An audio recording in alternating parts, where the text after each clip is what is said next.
Back for Roottrees Part 2.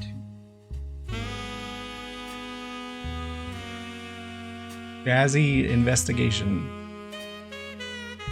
Right? What was the name of the radio station? Like WRTD or something? Yeah, but it said it was like jazz. Jazz, and then every 45 minutes jazz of the was hour. Breaking news or something. Silly. Yeah. My back, I'm Dad.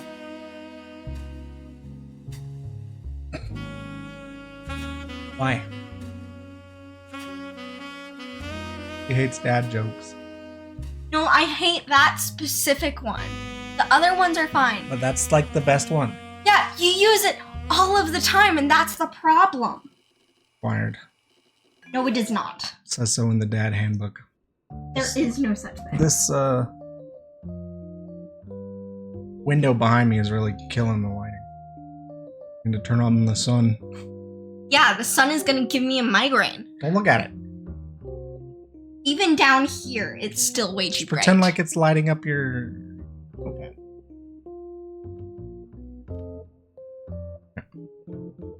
There. Let's turn it down a little bit. Are you gonna actually watch? Most of it is you reading.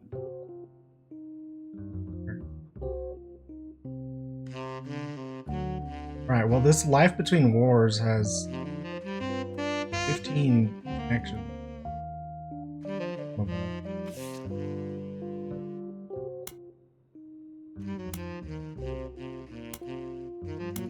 That's one we haven't read yet. Okay. We read these first 3 last time. Here's number 3. An entry entitled Sam. It's not even that loud. Like compared to my speaking.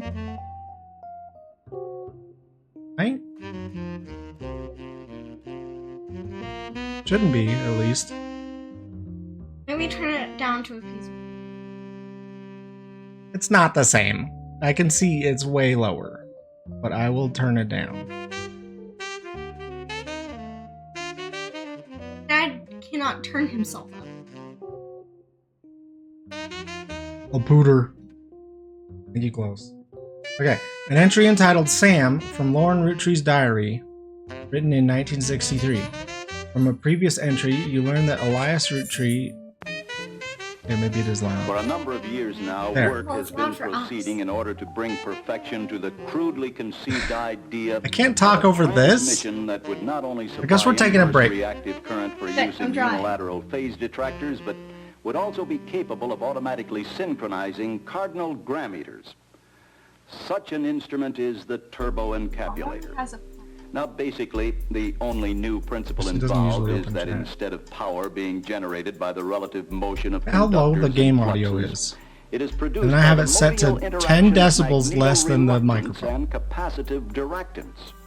The original machine had a base plate of prefamulated amulite surmounted by a the music is the only game audio in such a way that the 2 spurving bearings were in a direct line with a panametric fan. The latter consisted simply of 6 hydrocoptic Marsal vanes, so fitted to the ambifacient lunar wane shaft that side fumbling was effectively prevented. The main winding was of the normal lotus delta type placed in panendermic semi-boloid slots of the stator. Every 7th conductor being connected by a non-reversible Tremie pipe to the differential girdle spring on the up end of the Grammys. The turbo-encapulator has now reached a high level of development, and it's being successfully used in the operation of silver trunnions. Moreover, whenever a fluorescent spore motion is required, it may also be employed in conjunction with a drawn reciprocation dingle arm Regan Studios in Detroit on 16mm film. It's not the narrator cheap, and writer is Bud Haggart.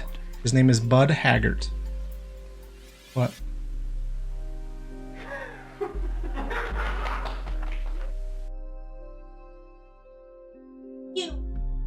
Okay. What? Well, this was uploaded in 2010.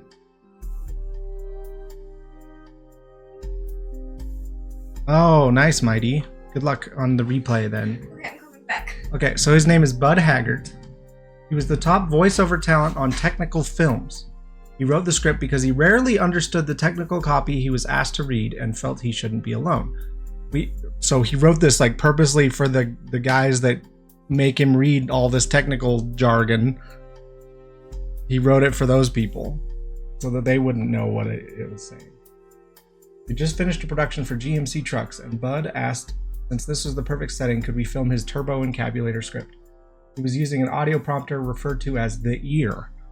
He was actually the pioneer of the ear. He was to deliver a live speech without a prompter. After struggling in his hotel room trying to commit to memory, he went to plan B.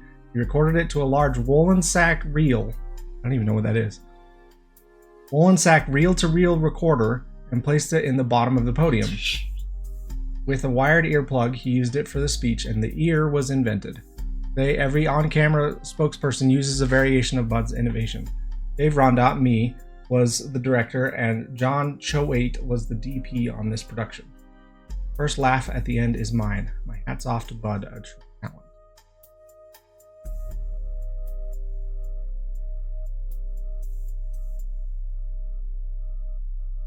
That was the YouTube video description. Okay, back to Roottrees. Music stopped, so no one can complain about it being too loud. An entry entitled Sam from Lauren Roottree's diary, written in 1963. From a previous entry, you learn that Elias Roottree had given in to his wife and announced that Sam, an obscure relative, was to be included in family gatherings. Gwyneth had been pushing to include Sam for quite some time. Lauren writes, "Why Sam? I have many distant relatives I've never met. After all, Granny had sisters and Granddad had a brother or two." What info we need to know? I was told, trim their branches from the family tree. So why is Sam special? Nothing adds up. What helped a ton? Clicked the buttons next to the volume speaker thing. Well, that... Okay. That should have affected your entire stream audio. But... Oh, do you have Franker faces? That's the... She turned on the audio compressor in FFC. Anyway, why is Sam special? Nothing adds up, and I'm not the only one to realize. Angie summoned all the next gens to a secret meeting in Zach's office. Gwyn's in Paris, but the rest of us, including... Gwyn is in Paris, but the rest of us, I thought that was the name of the office. But the rest of us, including Miracle's boys, spent ages trying to unravel the mystery. Miracle had more than one boy. Yeah, there's two. Spent ages trying to unravel a mystery. Wait, so we know this is male. Don't have a way to... Look, I didn't recognize Sam at Uncle... Here's your notepad. Note page. I didn't recognize Sam at Uncle Junior's wedding to Patsy last year. Uncle Junior's married to Patsy.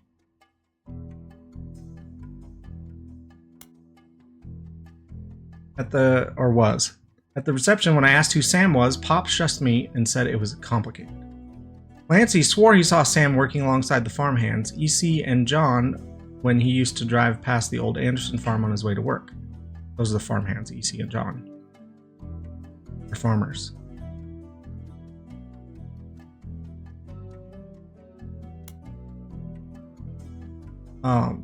Upon hearing that, Zach checked his records and managed to confirm all three are on the books. Eli, Miracle's youngest, not my brother. Oh, hey. Eli. Which one?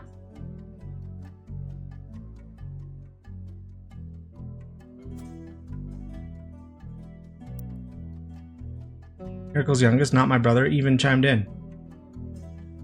Oh, wait, do we have the other one? No, one of them is... Oh, one of these is Eli. Oh, Elias Jr.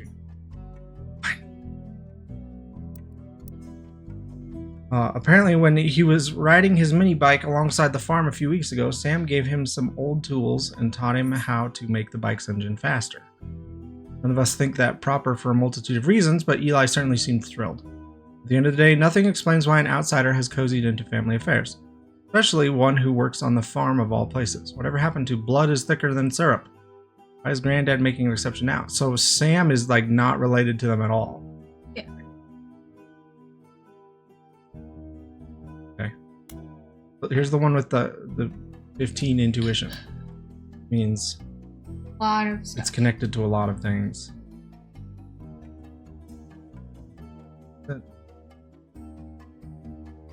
Or to how many clues are connected to a specific piece of evidence. The higher the number, the more there is to find. One of the final entries called Clark from Lauren Roottrees' diary, written in 1964. Clark's getting married and, in my opinion, far too young. He's barely 18. And Danielle isn't much older. Clark is married to someone named Danielle. But openly confronting them would make me a hypocrite. After all, Jacob and I got married at 16. Holy cow. Clark, like the rest of his generation, is a free spirit. What else do you call a group of kids growing up with more money than any one person can spend? They all aspire to be musicians and artists and dancers and all sorts of nonsense. The only one who has any discipline is Carl, but that's because Pop forced Clancy to send him to the academy.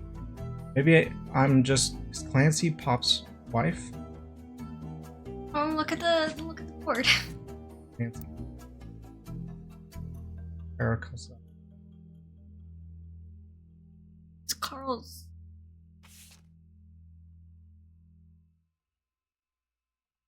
No, he's named. If he's, what's his name?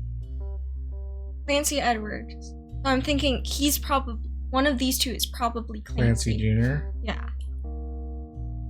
Yeah. No, we know who Clancy Jr. is. It's because Carl's dad. So it is that one. That's Carl. So Carl's dad.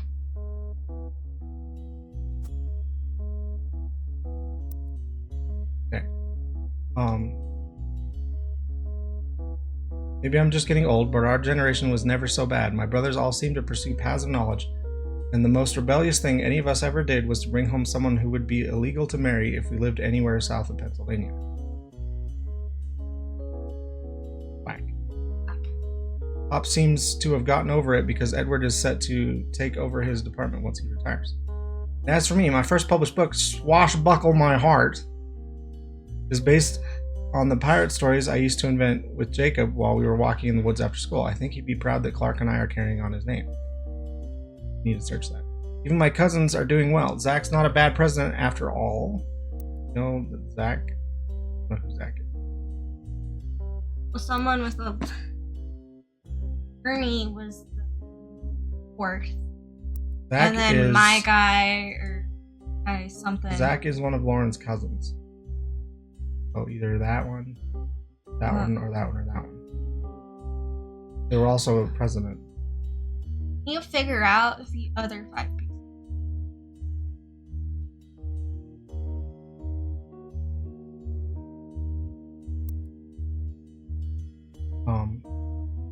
Well, his sister seems to be doing, and his sister seems to be doing a good job raising her twins. Just twins. Was her cousin. Either these two, or these two, or these two. Or unless these are twins. They're not twins. No. Because we read an article about how she split up with her husband after her.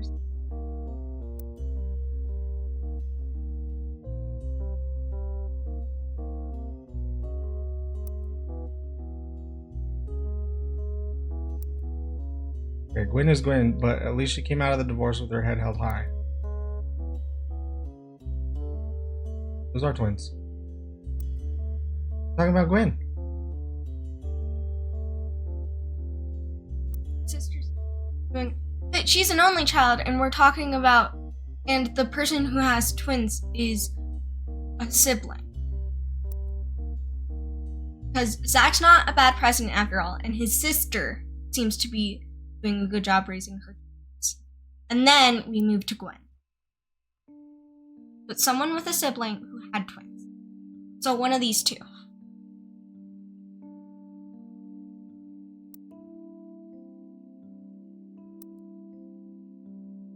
This is the divorce she's talking about then. Huh? You know, the divorce with her head held high. Gwen is Gwen! You know Gwen!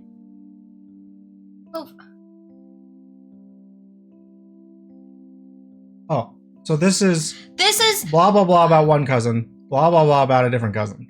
Yes, I that's thought what they I were was just. trying I to just say. thought they were related. No, They're the same thing. they weren't. They should be in a separate paragraph.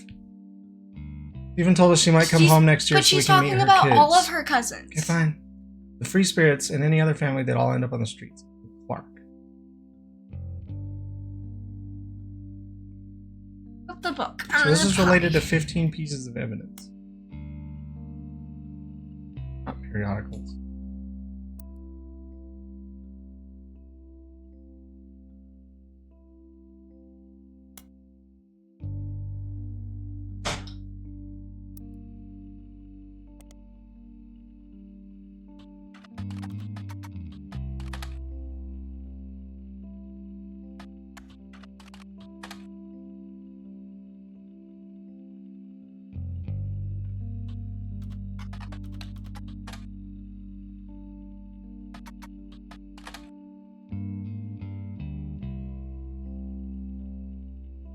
According to the back of the book, this is A Buried Treasure by Lauren Roottrees and from the author of the Court series. Yeah. It means the audio compressor that FFZ adds next to the volume button. You have audio. It also says to keep an eye out for Lauren Roottrees' next book, Revisiting the Diary 10 Years Later.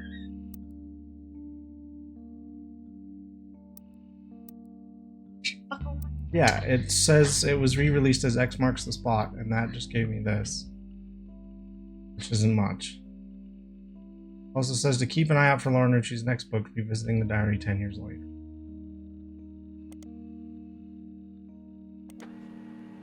Here we go. Scandal.txt.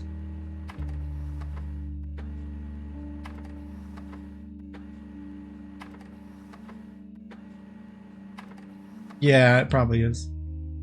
This was a version of Lauren Roottrees' diary released in 1975. Unlike the original diary, it contains no pictures, but has many new passages that reflect on her thoughts 10 years later. A major event happened between releases that changed Lauren's outlook on certain subjects, the death of Elias. A summary of the fallout has been added to your notes as well as some other select.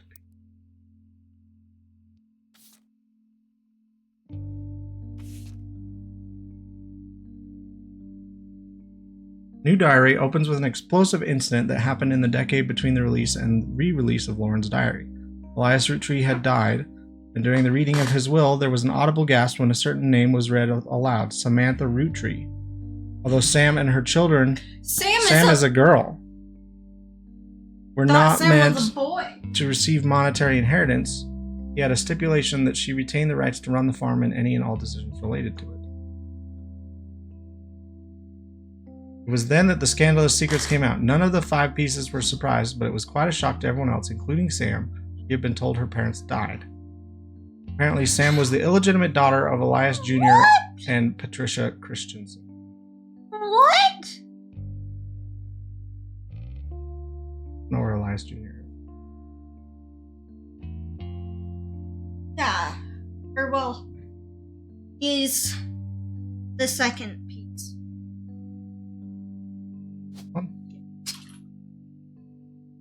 No? Elias Jr. Are you somewhere else? No, we already put Elias Jr. as that name, so he's a different Elias. He's either Elias C or Elias M. Oh, he's Elias C, and the other new gen is M because they're putting their father's initial after theirs. His father's name is Clancy, and then Miracle is Miracle. Is that this one? Yes.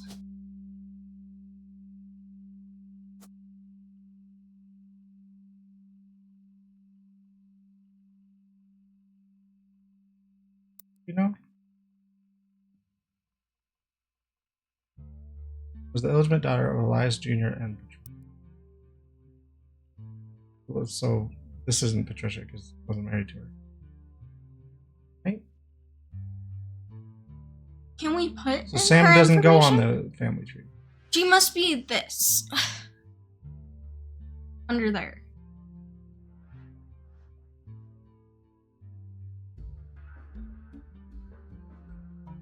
Can't open it yet. It has 2 names that must be typed in manually. Clues are obscure, have been intentionally hidden. Are some leaps.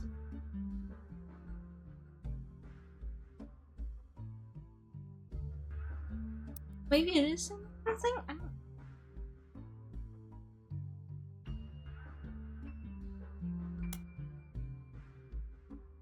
We search our notes.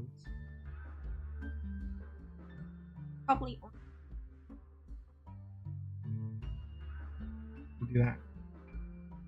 Patricia, the daughter of a local street mogul, and Eli Jr. harbored a secret romance at age 16. Became pregnant, and after the birth, her father refused to let her see Eli Jr. ever again. Baby, Samantha, was sent to the Roottrees. Elias hid her away with a local farmhand known as E.C. Patricia was married off to a much older man and sent away. At the end of that, almost. None of the next gens had ever met or heard of Patricia until she unexpectedly reappeared, now going by Patsy. After Patsy's husband died, she reunited with Eli Jr. They did get married. They finally married in their 50s. Lauren mentioned the wedding in her first diary without knowing Patsy's history. Eli Jr. had never taken another lover. Lauren, ever the romantic, quite appreciated this. Okay, so that is Patsy.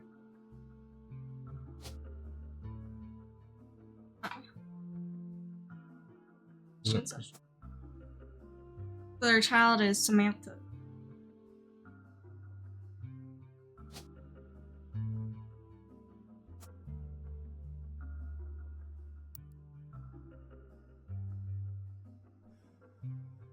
When Patsy and Eli Jr. finally married, Elias decided Sam should have been a Roottrea in the first place, even though she was not part of the Clance Trust. Heard that term before. Wanted to include her in family affairs. That was what led to Lauren's initial entry.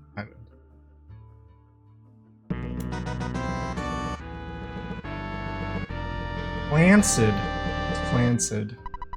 APH, thank you for raid. 11 times, wow. 11 times. Next up is 112. Better get on that.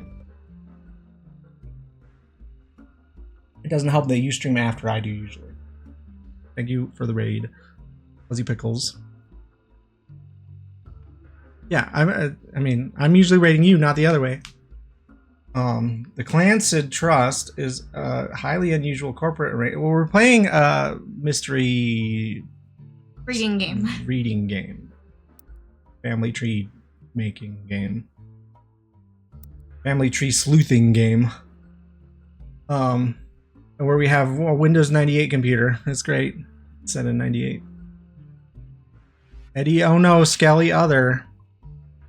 The Clancid Trust is a highly unusual corporate arrangement named after Clancy Edward Roottree, who was Elias' son and the Roottree Candy Company's head lawyer at the time. Due to its unique nature, it's often brought up in online discussions about financial matters and inheritance as an oddity. Oh, you watched some of this. Nice. A Return of the Obra Dinn. I think that might be on our list. Yeah, that was.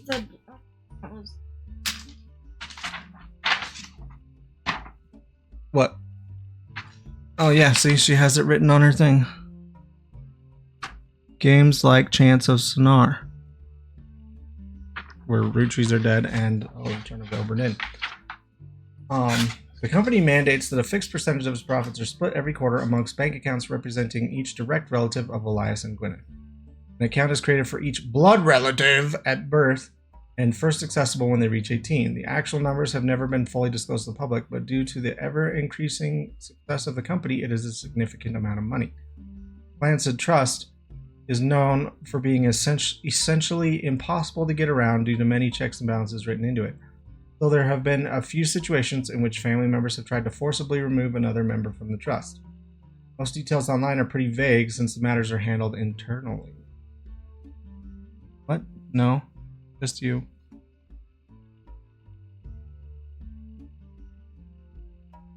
The only information you discover is from a university law school, which apparently had a guest lecturer talk about the Roottrees versus RR in 1994. Looking into the Clansed Trust, you often find mentions to the 5-piece guarantee. 5-piece guarantee, in combination with the Clansed Trust, was Elias Roottree's attempt to ensure that the Roottree Candy Company would remain a family business for eternity. In isolation, it is somewhat baffling. The yearly salary of Roottree's president is always locked to the price of a single pack of 5 pieces. When the 5-piece guarantee went into effect, this was 25 cents a year, and now it's closer to $4. Combined with the Clansed Trust, however, it makes a bit more sense. Elias wanted to ensure that only his direct relatives could afford to be president, and he knew that because their passive income was tied to the profits of the company, they would have a vested interest in keeping the company as profitable and successful as possible. Whether or not this was a smart or successful decision is widely debated both online and in person by economics enthusiasts of all levels of expertise. That was a lot of E words. Okay, that's interesting.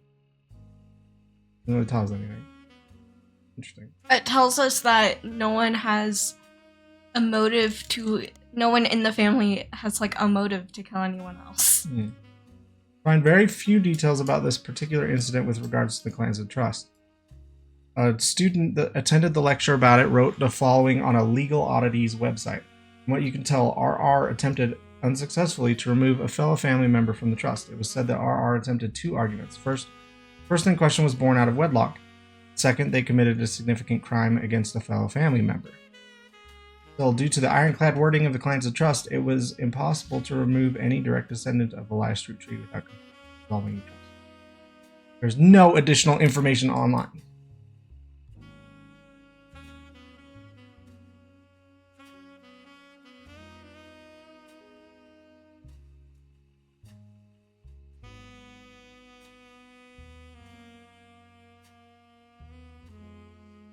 RR though. Online is like 7 websites. That's true. Who is RR? That is a good question.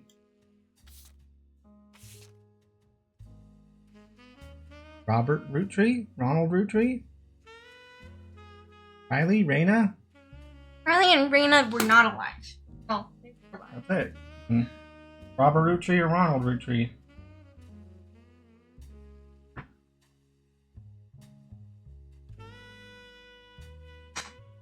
There's no R. Rafferty.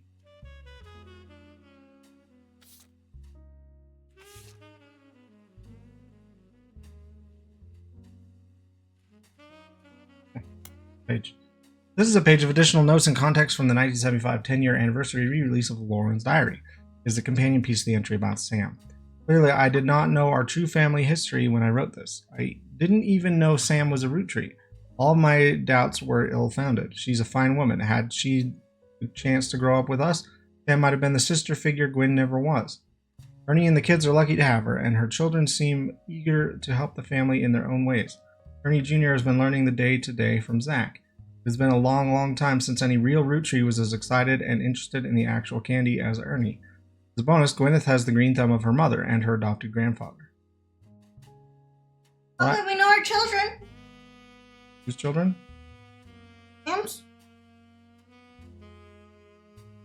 Married Ernie, and then Ernie Jr. was her son, which explains the Ernie that was president before Carl. The other one. Which one's Ernie Jr.? I don't know.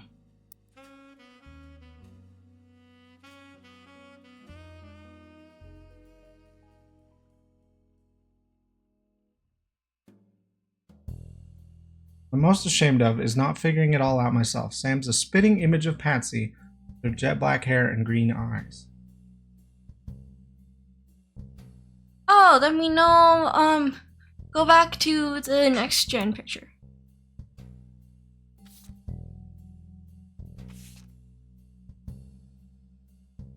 That, Sure. Yeah, that one's Sam.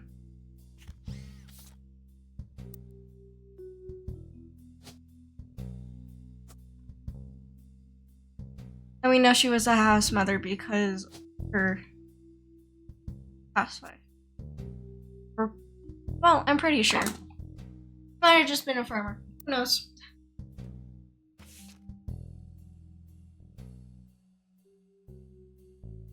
Doesn't have the thick glasses Patsy did, of course, but I guess that skips a generation. Children have that covered.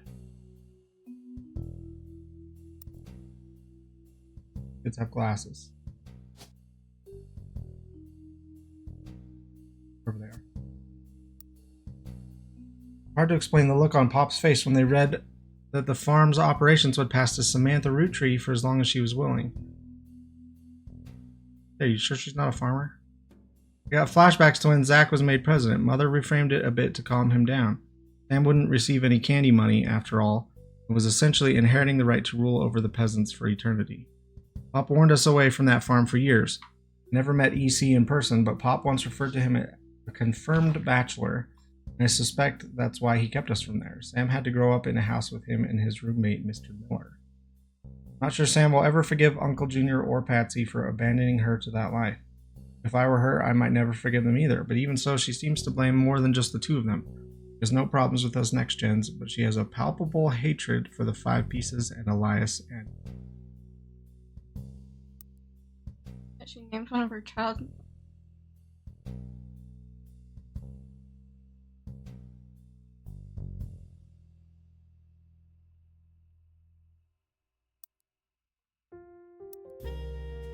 You know who that is?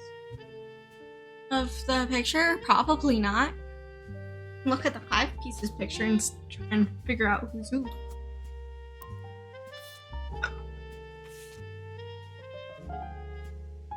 Well, it's him. Because we know this is... Yeah, we know that's Miracle. Or Miracle. And this is... Clancy Edwards. Grandpa. Of He had so many children. Charles.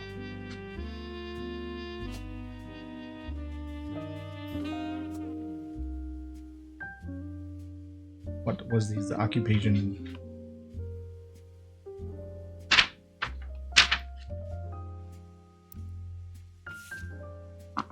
Then and the girls. Mm-hmm. I don't think we can really tell from this picture which one's older.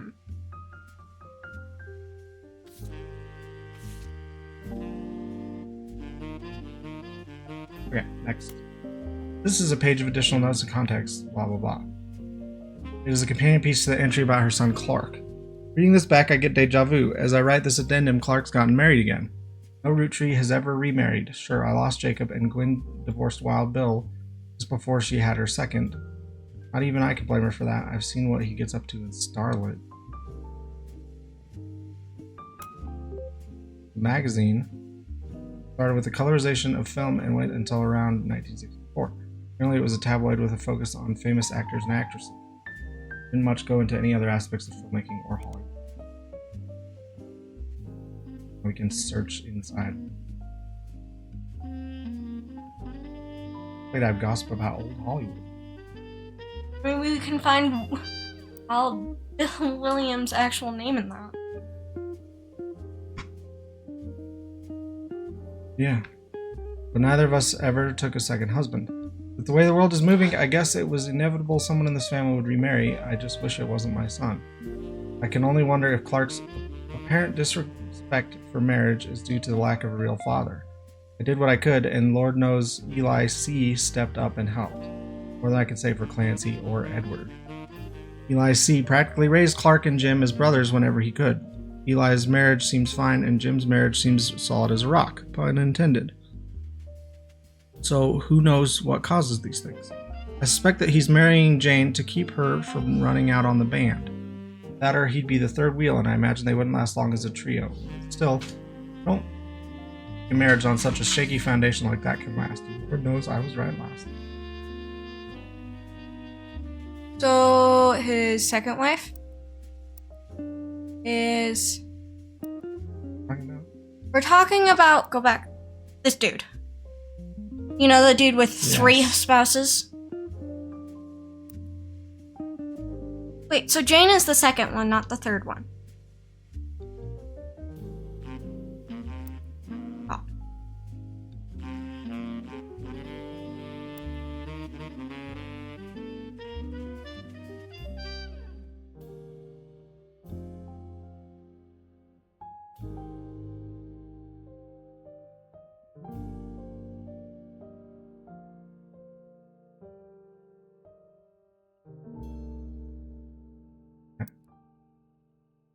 This one's Never. Jane.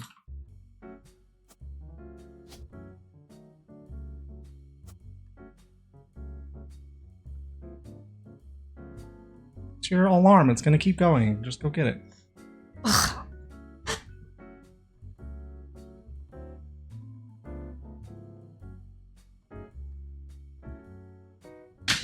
You're young.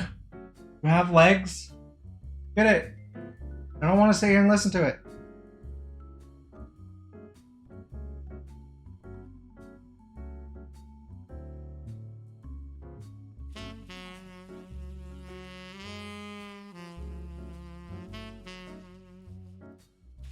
Yeah, we have a hint duck. I forgot. You have unseen evidence. You should definitely look through that first.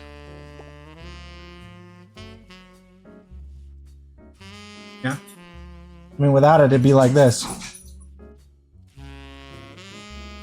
Can't see me. I did turn it up because of the light in the window.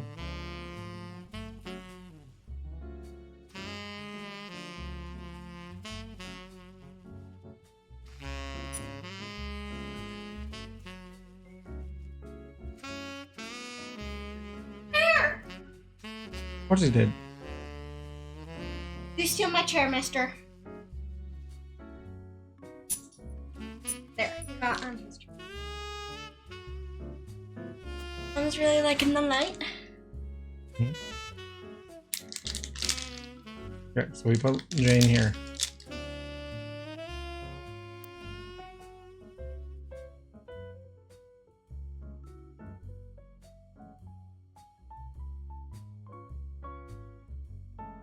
Can they talk about the kid?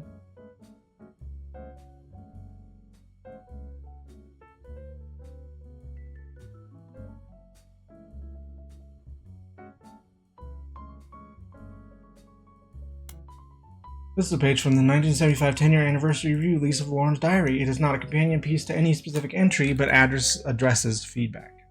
The biggest complaint I got after publishing my diary was how many similar names there are. And I get it, there are 4 Elis for Pete's sake. That's how it is. Someone would say, I saw Eli in town, and I wouldn't know which one that meant. They meant my brother, my uncle, my cousin. That's why they became Uncle Jr. or Miracles Eli or Eli C. Our family's names were always unusual. Grandpa Elias was a believer in using the names of each generation to honor those in the last. His father and Grandma Gwyneth's father were named Edward and Clancy. No. Grandma Gwyneth.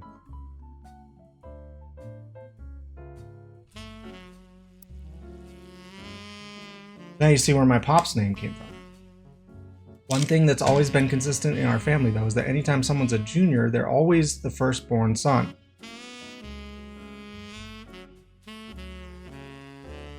It goes for Miracle, Eli, or even Clancy. With the women, however, it all goes out the window. I think Gwendolyn got her name from some combination of Gwyneth and Caroline. Gwendoline. Or is it Carolyn? It's Gwendolyn.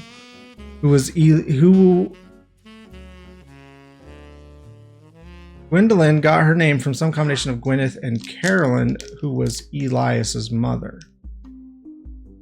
Oh, like this Elias's mother? Mm-hmm.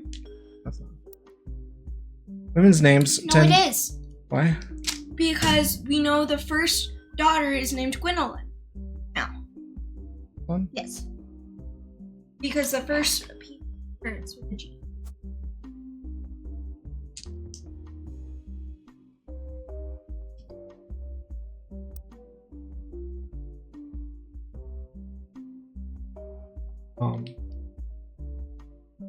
Women's names tend to get all mixed up as the generations went on. I guess that's because there's no female equivalent of junior. If you're reading my diary and confused, you're not alone. Even the government had problems. I remember once receiving certified mail for an Edward Clancy Rootree. I had to break the news they got my father's name backward.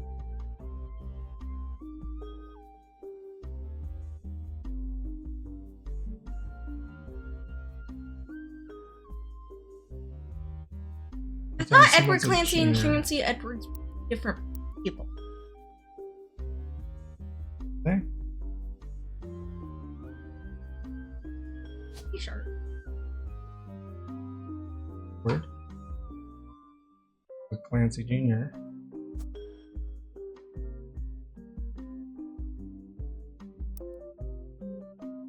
Okay.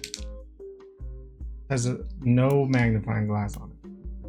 This is a page from the 1975 10th anniversary re-release of Lauren's diary. It is not a companion piece to any Spleebette entry, but rather a fun bonus. Apparently, this is the first thing she could find that she ever wrote. She knows it was for a school assignment about anger, and she believes based on the teacher's name she must have been in the 3rd grade. She doesn't exactly remember the events spelled out here, but she does remember getting in trouble. I got angry when I met a new girl who I do not like. She was dirty and did not have a pretty dress. Me and Pop walked home in town, and she hugged him. When I told her he was my Pop, she pushed me. I got angry and yelled at her, and Pop said to treat her nice. Then she said, "Your Pop is my dad." I screamed it loud in my ear. She was lying to me, and lying is not a nice thing. I pushed her too, then I got in trouble. Then Pop took her away. Told me, "Don't worry, I'm glad she's gone." So, the 5 Pieces kids look similar. So, that must have been Sam being like, "My Pa." No. Yes.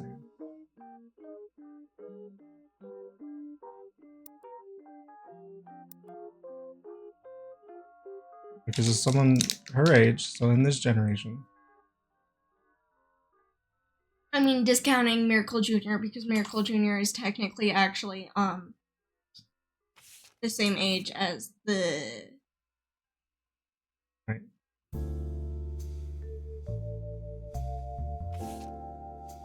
So this has 11 clues, or 11 links to something. It has 11 clues connected to it.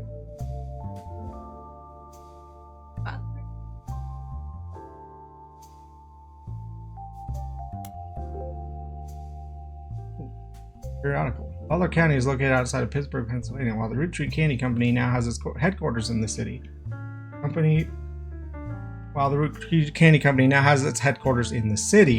the company began on a small farm within the Butler County limits, and the area has a lot of history with the family. The Butler County Times is presumably a local paper there. There are likely articles from over the years involving the Roottrees family and those adjacent to them, and automatically added to your periodical searching. As a side note, a video game called The Roottrees Are Dead was once set in Butler County, and it turns out the creator never lived in or near Butler County, or even had any connection to Butler County. Uh-huh.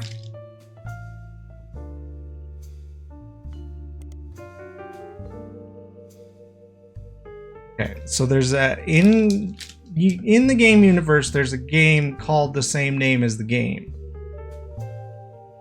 No, it's just the game. What? It's breaking the 4th wall. It's just the game. Roottrees Are Dead, not to be confused with a similar game called The Roottrees Are Bred. It's a video game about a fictional family called the Roottrees and about discovering their lineage after their... Oh, yeah. The game takes place in Butler County, which is a real county in Pennsylvania, but uses fictional elements such as a fake newspaper called the Butler County Times. The creator of the game does not know anyone who lives in Butler County and has never even been there.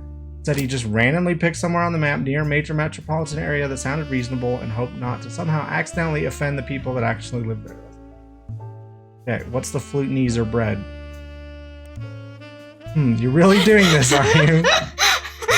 You got an achievement. It says Duckler County Denizen. Quack, quack, quack. 18.4% of players have this achievement. It's not funny. Roottrees Are Bred is a game about a fictional family of ducks who live in Duckler County. Their 3 sons, the Roottrees brothers, accidentally offend a witch who turns them into bread. They are then eaten by some of the other denizens of Duckler County. It's all quite grim. The player must identify all the ducks in their area, their lineage, and of course their occupations to find out, according to the slogan, which ducks killed Which ducks killed the Flutenies? If you're looking for a hint for that game, I heard one of the ducks is a bank robber who goes by the name the Safe Quacker. There, I hope you're happy. I'm not done with this rabbit hole, sir. No! Guess we are done. Oh, it doesn't want you.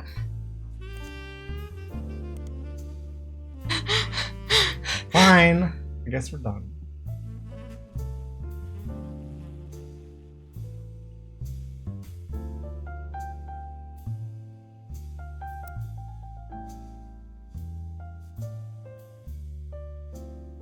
I would look Stephanie Jones one like that, and then do the You've read thing. this. You can read through Stephanie Jones here in Oh, like look in the Butler County Times? and then probably search up Wild Bill Jones in the Charlotte one. Okay. The most recent mention of Stephanie Jones is a small report detailing the election results from last month's election. Stephanie apparently won her election. You also find the full version of the newspaper clipping on the back of the campaign mailer. While most of it is unimportant, you do find the following. Stephanie Jones, born Stephanie Landon, until her marriage to local business owner Brian Jones, has lived in Butler County her whole life.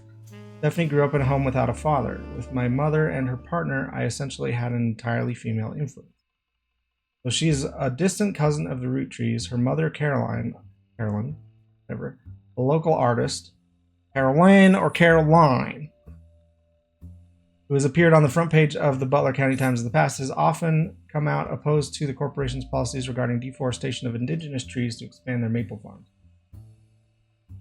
They're going to tear down a forest just to plant maple trees instead? Unlike my mother, I'm not a fighter. I want to bring love to the world.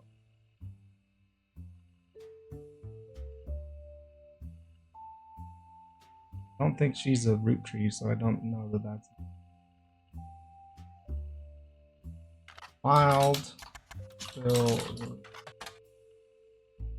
Bill Williams was mentioned many times throughout the magazine's lifespan, with stories and gossip about who he had been seen with in public. Blondes mostly. Three specific passages stand out. The first mentions one of his first roles was under his real name, Walter Forsythe.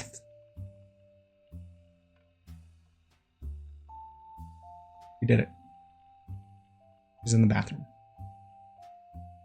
You would play this game? It's very interesting so far, PH. Very mysterious, sleuthy.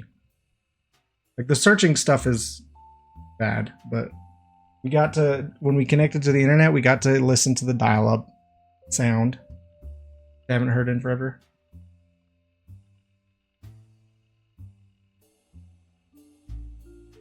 Yeah, if it's like that other one, the Oprah Din, and sure. Oh yeah, the duck. Okay, yeah. The root knees are bred. The duck bread trees are. Can't remember what it's called. Something knees. Duck knees are bred.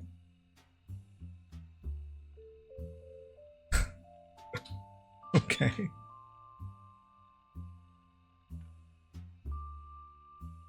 The safe quacker. We found his real name. Flute Good knees. job. The flute knees are bred. That's right. Walter Forsythe. Where does he need to go? Gwen. That girl. Walter Forsythe. Okay.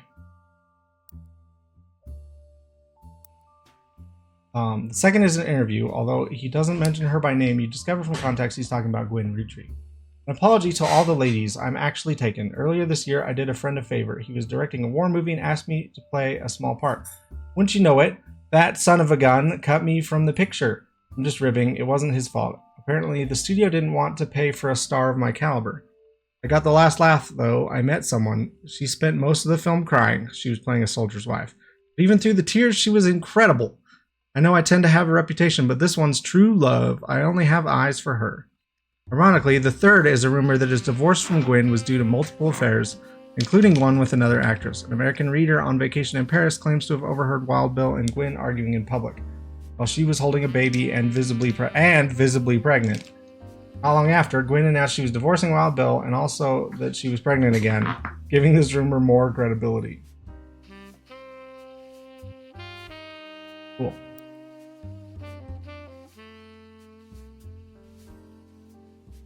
Did you find anything about that? No. Her name was Stephanie Landon. Grew up in a home without a father. Mothers, Though she is a distant cousin of the Roottrees, her mother Caroline, a local artist, often come out opposed to the corporation's policies regarding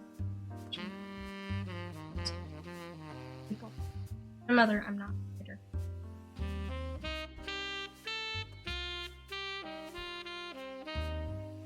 I'm not picking you up.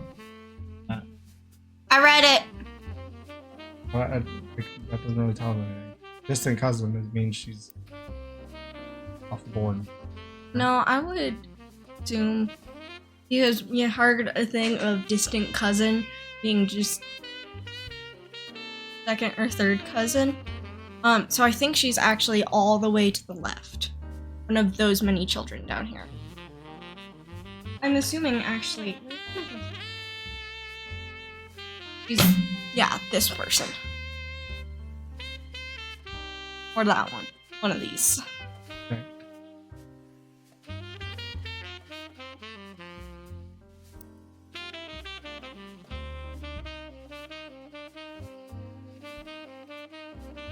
This would be her. It mentioned she was adopted. No. Yeah. Grew up in a home without a father. With my mother and her partner, I essentially had an entirely female influence.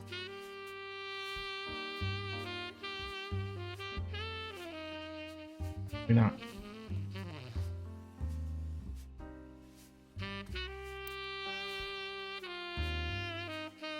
Her Stephanie. What's the name? This is not her. Well, look into her maiden name. Oh, like look it up in the computer?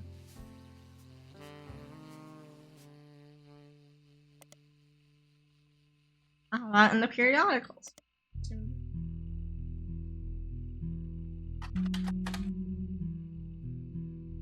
Same article.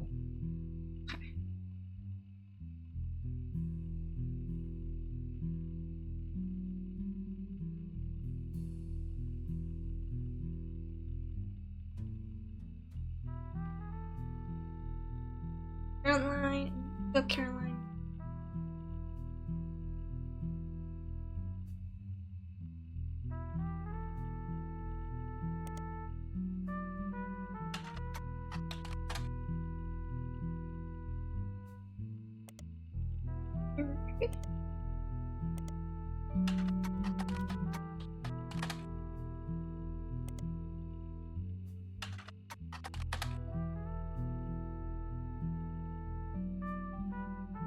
That'll be well.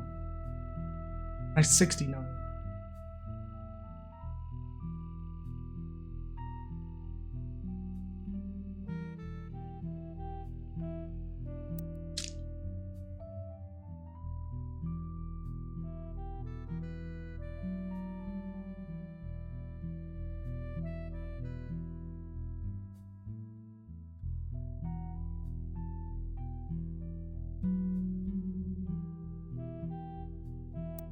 I think this is her. Yeah, that must be.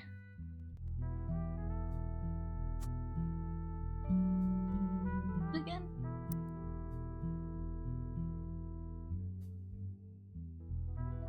Was on the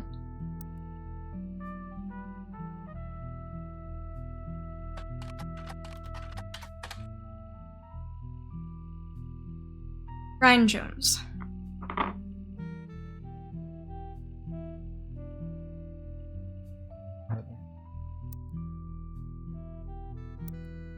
The mayor? Politician. She's the top one. Like that.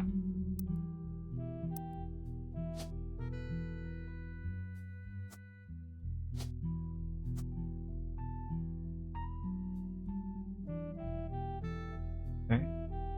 We have something wrong. We have this guy. Well, this guy didn't trigger last time, so... Probably his job.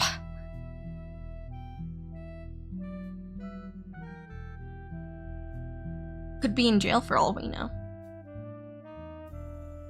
The other... Unless... That's him. That doesn't matter, though. Because... No, like, we could have gotten the picture wrong. Oh. Like, he could actually be this one. No.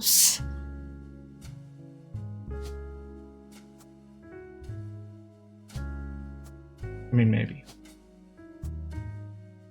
This just seems right. Yeah.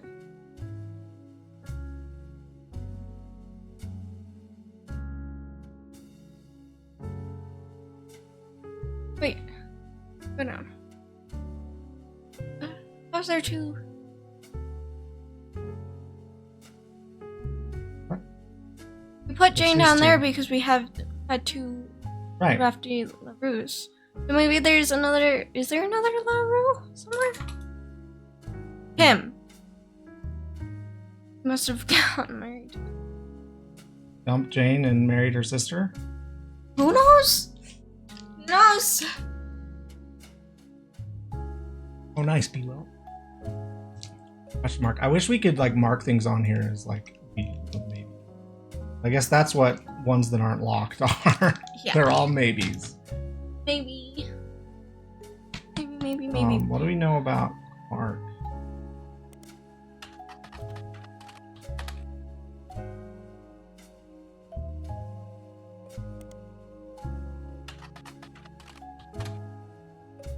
Try a different magazine.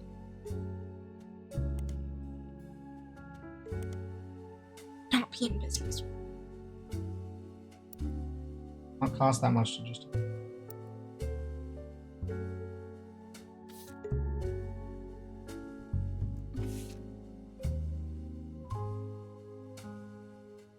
I think we have this periodical yet.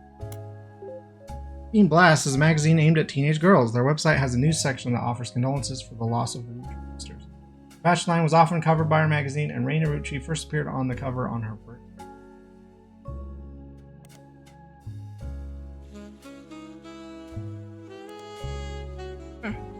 This guy, like, married 3 girls. He should be the talk of the teen magazine.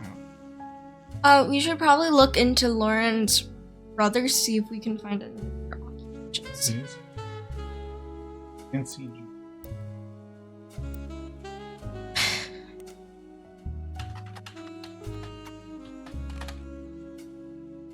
Can we not do it that in depth?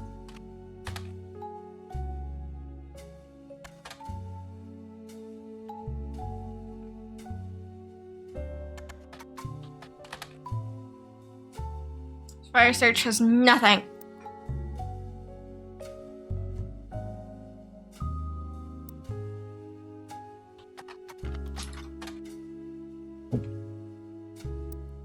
Don't know anything on this guy. Probably Edward. Know that? His father is Clancy Jr. They all have legacy names for some reason. Except for the Free Spirits.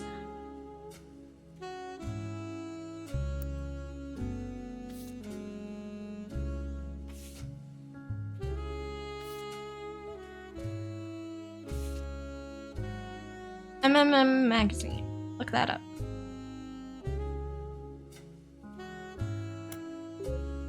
MMM is an abbreviation for Modern Music Monthly, a magazine from the 40s to the early 80s. Not a business due to high competition from more major. Right now, look up. section of the magazine called Skip It or Flip It has short, pithy blurbs about new records. An album called These Times is listed under the Skip It column following. These Times, a new single from C&J and J&D, Clark Rafferty, Jim Roottree, and 2 of the LaRue sisters.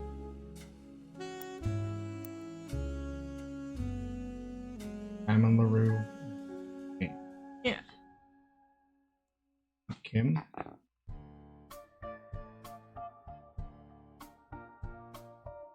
Oh, apparently. See, this is still Jane.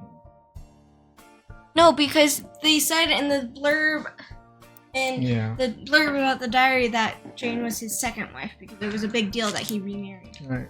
Amateur, well, maybe nobody knew about his first marriage. And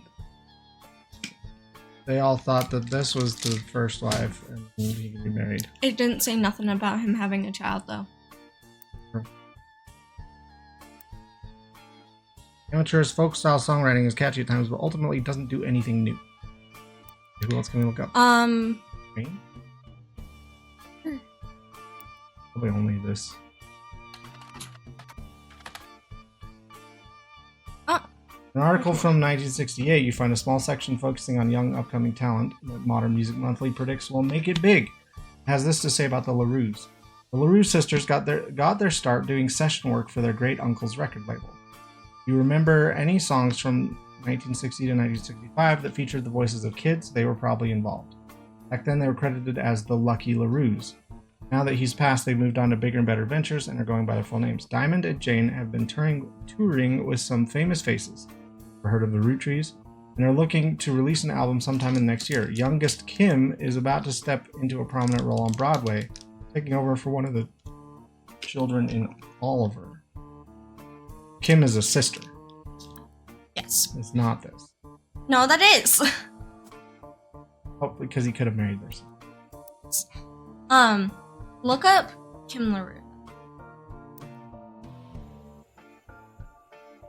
Or Lucky. Jane Del Vecchio is listed on a talent for hire site as a wedding singer. Way down in the credentials section of her biography, it mentions she got her start as a young girl when she was Jane LaRue of the Lucky LaRues. It also mentions to only contact her agent in the event that you actually wish to hire her and that any and all inquiries about her past or her sister. What are you looking up? Kim LaRue.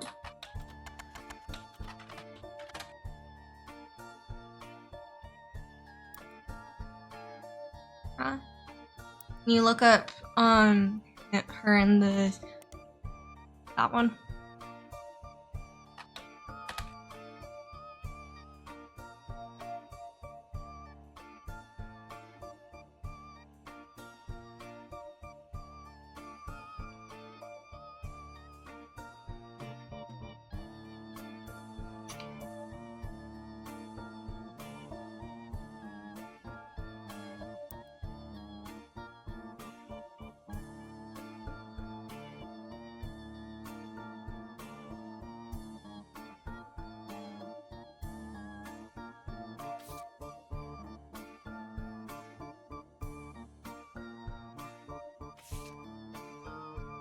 This still is connected to 5 clues. Have any of these numbers gone down? Yeah. One of these A Life Between Wars pages was like 13 earlier.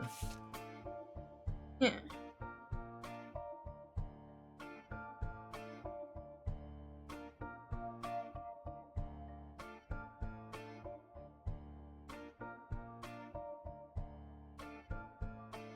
The evolutionary perspective from Ellis's to what was this one? Now it's 4.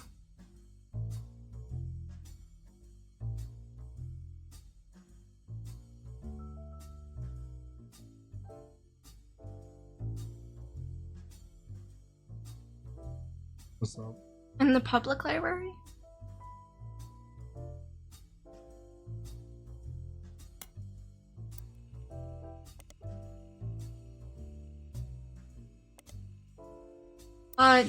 Different author. The out of print one. The X marks the spot. by Lauren Roottrees.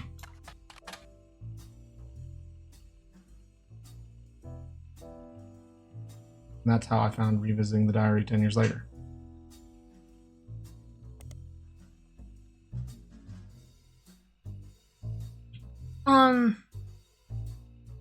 Can you look up Elias Roottrees on the business magazine?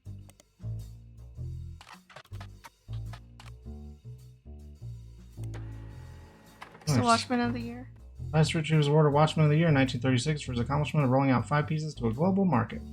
An article and a scan someone made of the cover.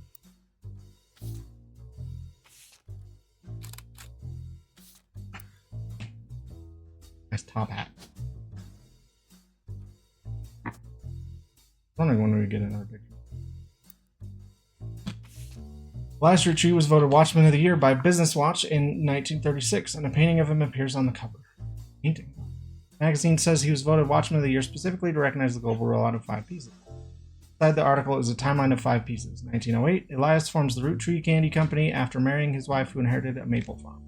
In the period before 5 pieces, the company is barely profitable. 1909, Elias has a daughter, the first of 5 children. 4 more follow, leading to 1922. Elias invents 5 pieces. Each of the 5 flavors is chosen based on the initials of his 5 children, 1 flavor per child. 1924, 5 pieces are first sold in some Pittsburgh markets. 1926, 5 pieces are rolled out to all of New England. In 1928, the new recipe and flavor is finalized, and the candy begins nationwide distribution in department stores and other shops everywhere.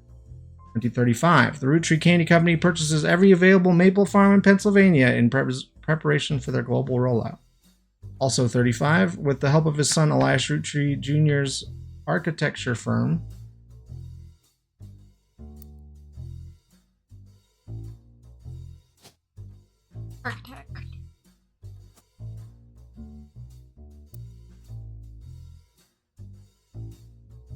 new industrialized factory and warehouse are built in Butler County. In 1936, production is tripled and worldwide distribution begins. There's also a What's Next section. Claims Elias is going to pivot to ensuring his company's legacy and that the Roottrees Candy Company remains a family business. He plans to do this with the clans of Detroit.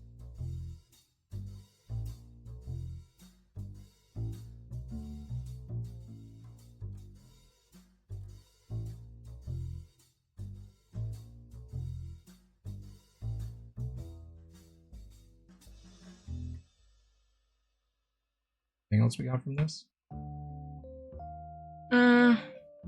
First of the 5 children is a daughter. I already knew that. One of these 2.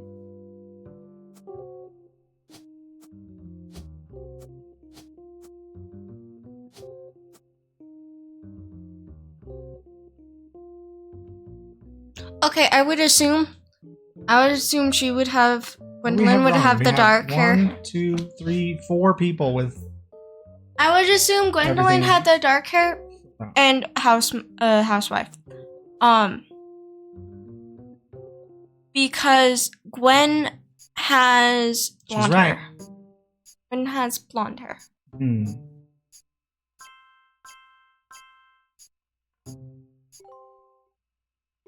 Also lock the following optional entries. Okay, so we were right about all the. Anytime we get 3 cards, it locks optional things that are correct everywhere. So many. Booyah! Oh? Getting a call? Answer it! Why does our phone play jazz music instead of ringing? So, you may have heard the news. Some of Carl's things have gone missing. That includes the pictures and mail I brought you earlier. I promise I didn't steal it. But I did borrow it. I'll return it once we're done. Let me deal with my family in the meantime. Oh, I guess that means I've officially confessed. She's related. I'm a Roottrees. I assure you I have a reasonable explanation for the secrecy. Stephanie? I'm about to do something big the family doesn't approve of. If you could just wait a little bit longer, I'll tell you more. In person. I'll return after 15 more blood relatives. How many blood relatives do you want? 15 more. Jeez. There's only 33. 15 more is 18. finishing them. 15, yeah, is all.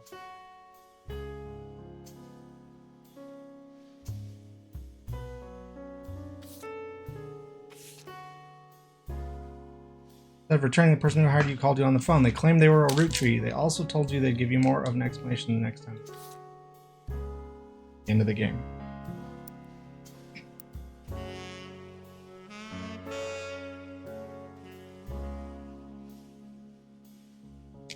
But this isn't right.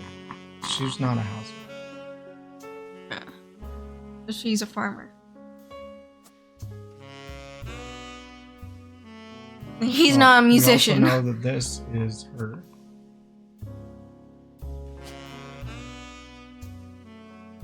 He was. Is there a thing for druggy? Criminal. Healer. We'll just scroll down the list. Useless. Waste of space. Okay. Father. Baby.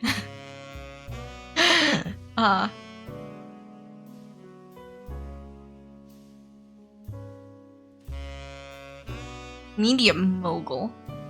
Wait, we've seen that term.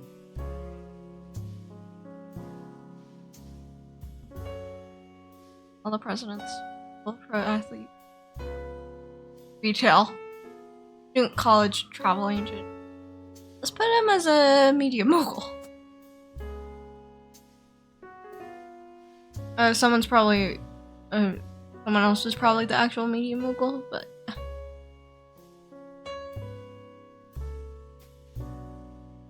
what did these guys do? I don't know. We haven't found so much about Lauren. Think about Carl's dad. We talked about him a little bit. Also, we Her know her. husband. You know her husband's first name is Jacob, so there are more than one Jacob. Oh. Rafferty.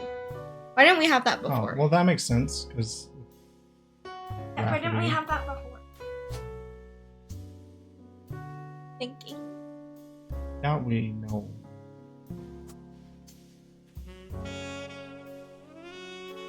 Okay, dude.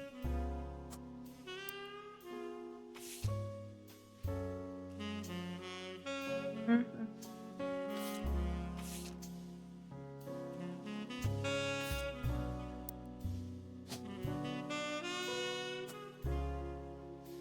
That was easy. The final next gen cousin? Okay, what's her name? Something starting with an M.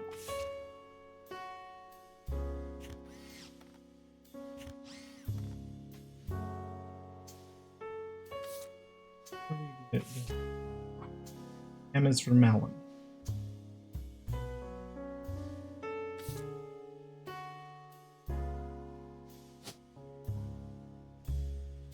Marguerite. The only one. The M girl name? Only M Roottrees. Oh. Girl. Yeah. Housewife. Who's she married to?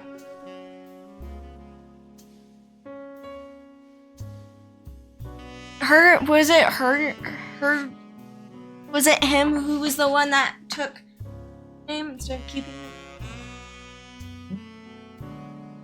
You know? Oh, the spouse. Yeah. You know, Maybe. one of them took the root tree. Robert Ronald. Probably not Christina. Back.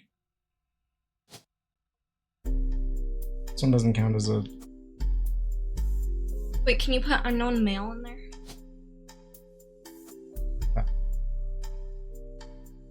Oh, then we can go down over here and put not here.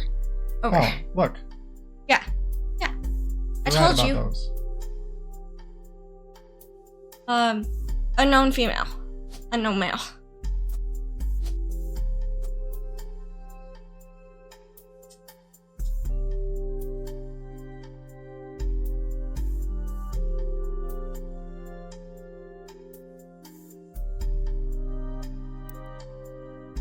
Okay. Does this still have 10?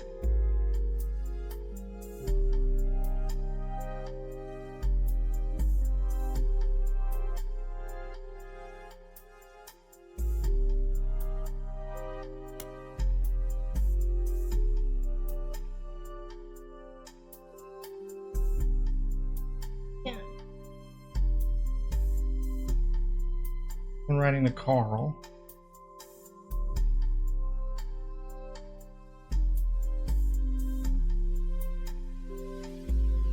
Get the name. Is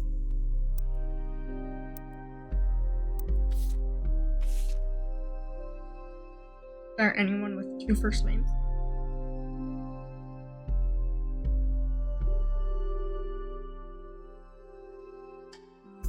Or is it someone with a M last name?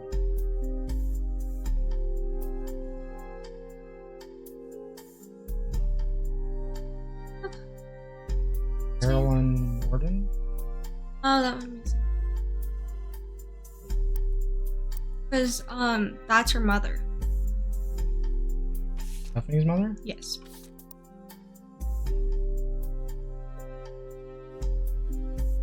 This one or this one? That one.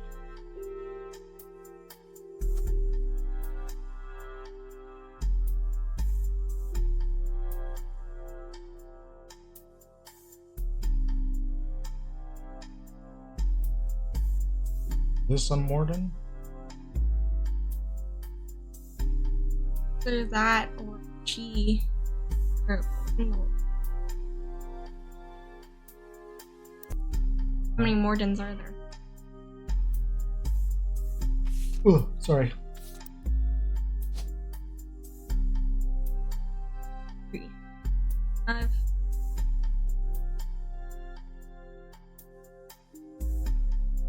So it's probably her that married Morden.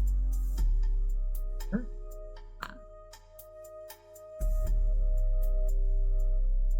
Morden.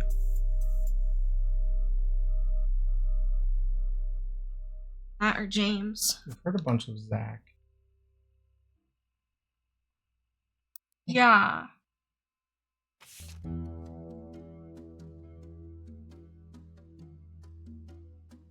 Zach is her cousin. Yeah, so next gen, which is one of these 2. So Zach is one of these. I'm assuming that one because his child has the name. So that's Zach, that one's James, that one's another girl.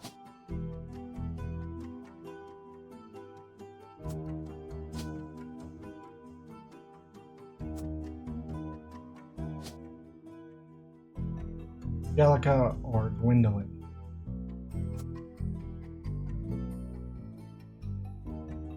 Can we look up She Mordens? had named daughter? Look up what?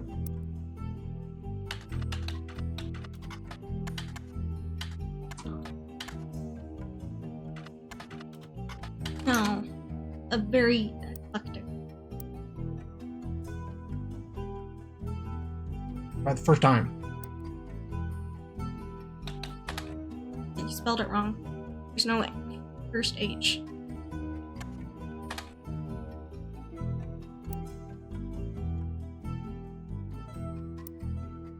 Him and his sister.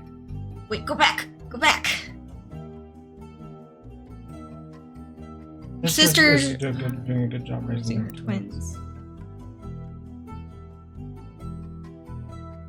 Oh, those are the twins.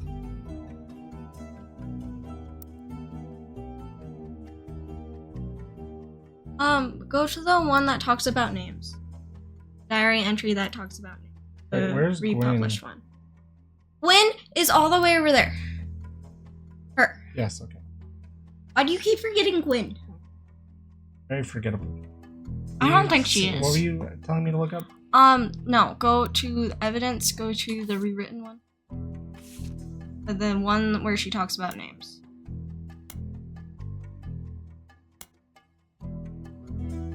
What names? She has a brother, an uncle, and a cousin all named Eli. Yeah. You know that. We have those in. Eli.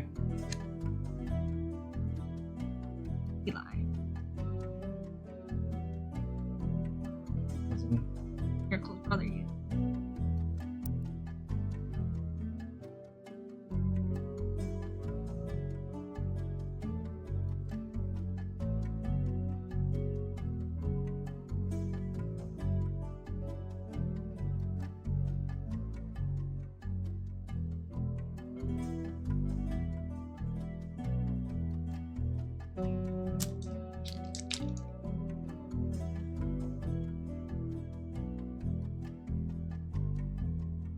Yeah, I think there's an Edward Clancy and a Clancy Roots.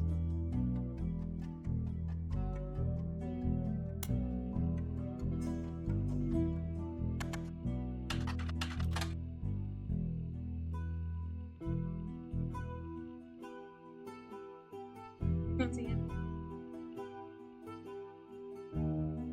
Named after him. Lawyer. Yeah, we knew that.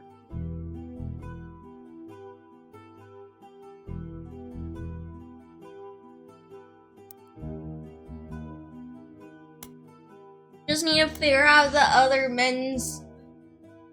Can you look up Gwendolyn Morgan?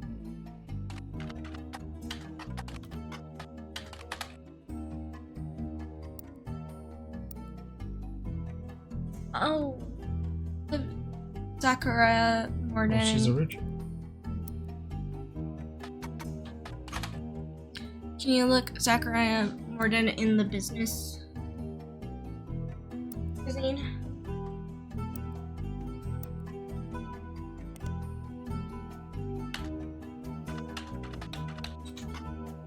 What do we- 1959, there's a small blurb about Zach Morden, son of James and Gwendolyn Morden,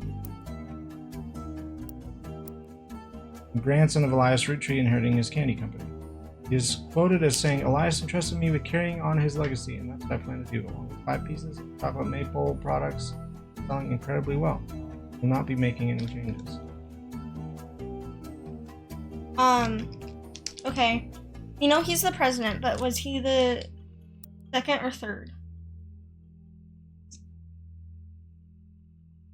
He was probably the second. Plus another next gen is named Guy something. Whatever he was called. So I would put him as...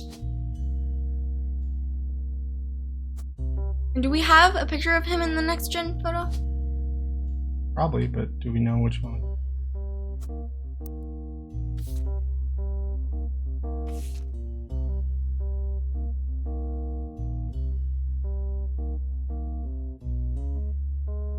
Is it him?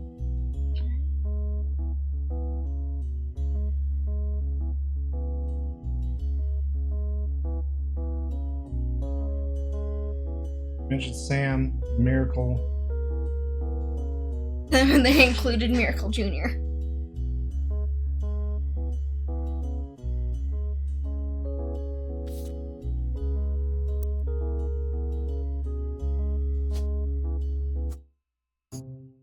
Yes.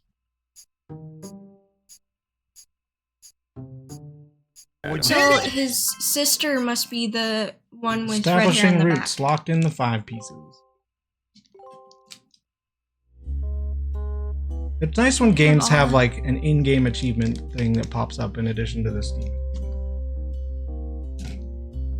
We have only 3 of 22.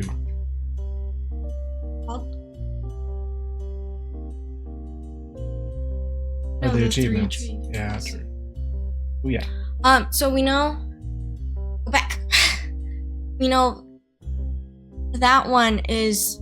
Click on the photo. Photo, not name. Okay.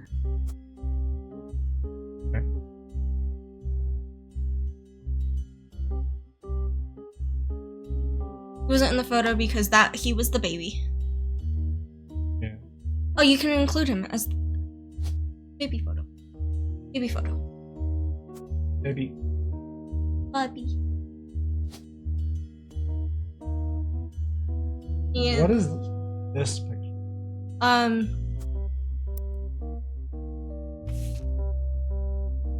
Them all shoved into one photo. Is that? What is that? Pregnant. Elvis. Oh, these two. These two are Sam's kids.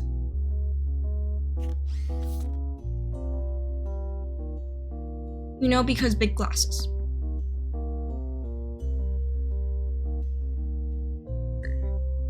Would be these two. Oh, this is a girl. No, it doesn't say girl.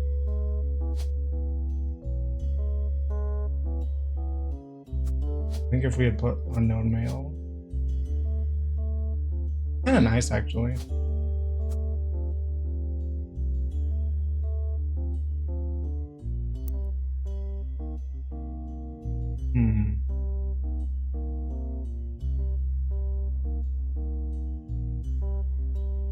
Oh.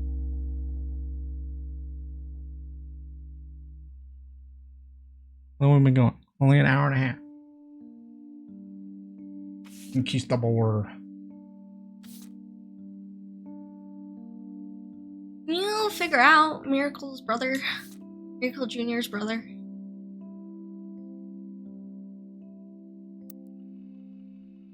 Look up. Oh, look up, Miracle Jr. Roottrees and his son, who goes exclusively by Miracle Jr., have appeared in the Butler County Times a great deal over the years. The Miracle Network is a collection of churches, television shows, and products that can be purchased. This doesn't. There's multiple advertisements in each issue. You find one article mentioning legal troubles. Unfortunately, it's a throwaway line in an article about a tour they plan to take across the southern United States called the Generations of Miracles Tour. The author speculates they're going on tour to leave their legal troubles behind. With all the advertisements, the results in the Butler County Times are not particularly relevant to your story. I feel like we might have read this already. We did. Still scroll.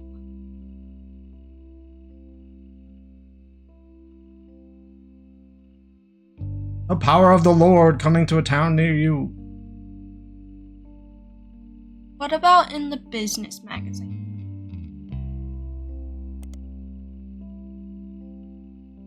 What's Miracle? What's Miracle?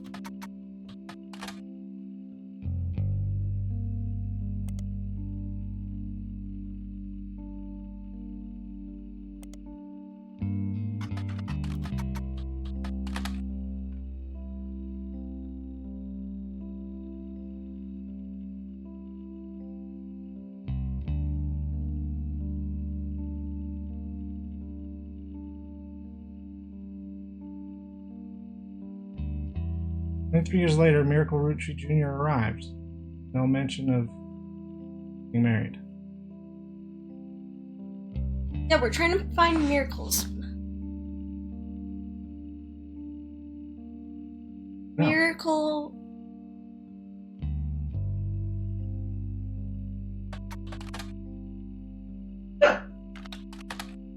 Miracle marriage? Like, it doesn't give us stuff like that. It has to be a person's name, basically. The name of an event. Oh, you're fine. You're fine.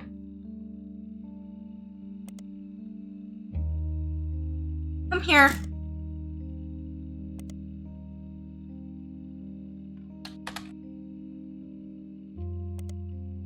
Go back in. Ugh.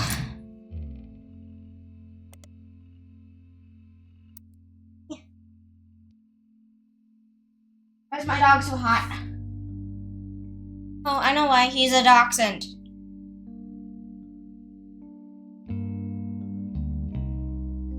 Oh, stop that. Ernie Jr. is the 4th. That out. Where is he? Somewhere.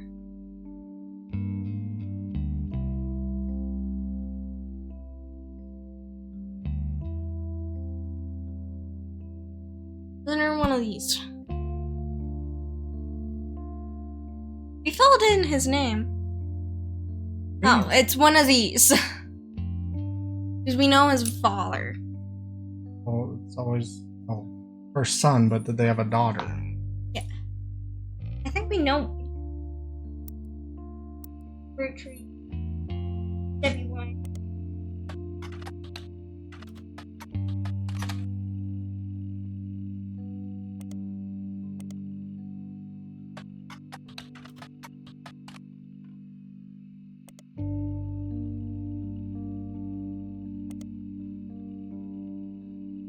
We need more magazines. You collect magazines.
An article from December 1995. Root, president to take Roottrees.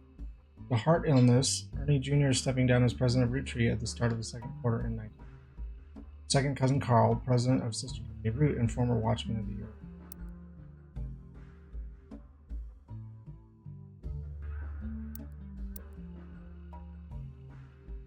It's been 13 years since Ernie was forced to step into the role of president unexpectedly. Back then, not much was known about the man other than his full name. In the years since, he's taken on a bit of a reputation as a real-life Wonka, known as a bit eccentric and reclusive, opting to be simply called Ernie Jr. and to forego the typical luxuries of the average Root.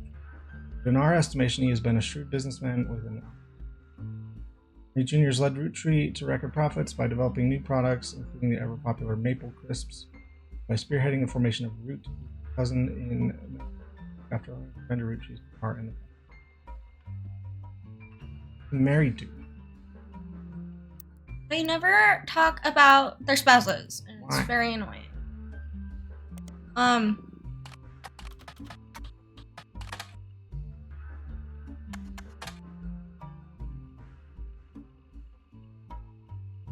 Website even says he was Carl's mentor.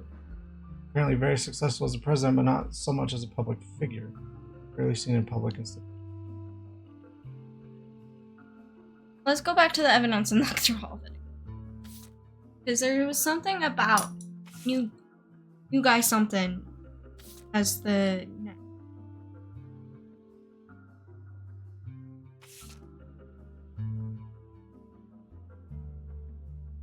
Six. Who's connected to it?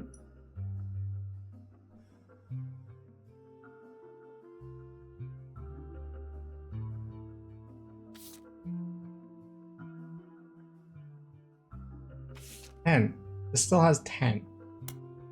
Should be able to find something else. I don't know what.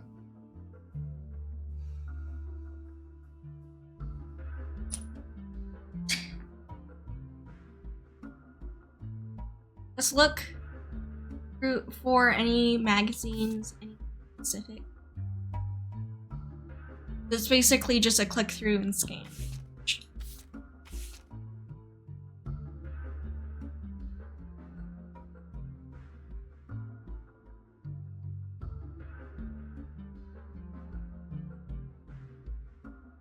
Lyrics of this song contain. Your channel?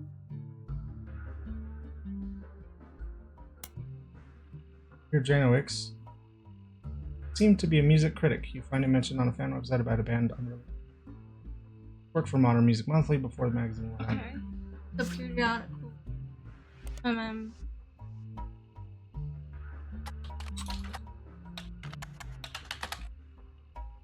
A great many reviews and articles from Modern Music Monthly. You don't see anything relevant anywhere in the first few pages. Looking for specific album names or artist names, you may have better luck searching for those instead. Rolling on down to the city. My face. An interview from 1979 titled "A Reluctant Hitmaker, Jim Goes Into His First Band." Well, a few years ago, Diamond and I were in C&J plus J&D with my cousin and his ex. Clark never knew his father.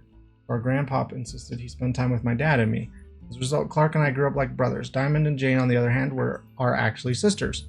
So the four of us had sort of a cutesy family band thing going on. Not our finest hour. Regardless, when Diamond walked in on Clark in bed with her youngest sister, everything exploded. No more family band. The only thing Clark and I had in common was music, but even then we never agreed on what it should be. He was always more interested in catchy tunes, something you hum a week later. I've been told Roland is like that, but that wasn't my goal. When he called me up and said he liked it, I took it as a sign I was going in the wrong direction musically. That made him laugh, but I'm trying to make art. I don't mind saying any of this because he'd agree. For most of the decade, he was a mess, but he's a lot happier now. He started Raffertunes, and he's a much better jingle writer than songwriter. One of the benefits of our famous family is a massive company willing to be a client. That's also how my father was connected to Roottrees. All of his old ad campaigns were hung on the walls over the record player, but I was never interested. I just went straight for the music. I guess Clark was paying more attention. This. What? Oh, it's talking. It's talking about Jim. Clark. It was Jim who was talking about. Yeah.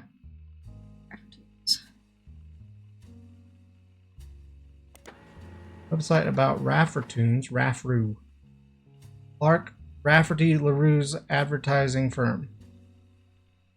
On it, there's an about page, and you find a picture labeled "The Inspiration for the Famous Super Bowl Ad Campaign." Below that is more detail. Clark was in a department store getting a family portrait with his wife and children. When his wife was trying to get his youngest, Katrina, calm down for the picture, he had an idea for the Roottrees Super Bowl ad. Oh, isn't it? Youngest kid is named Katrina.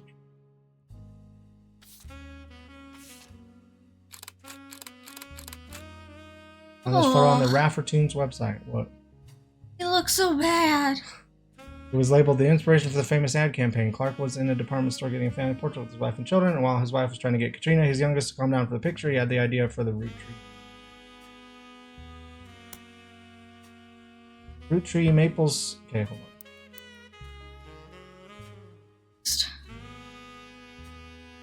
Best. This thing. The CEO.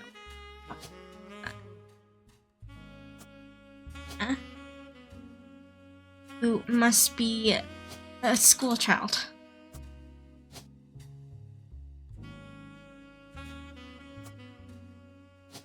Her sister also looks like a school child. So he's a CEO probably.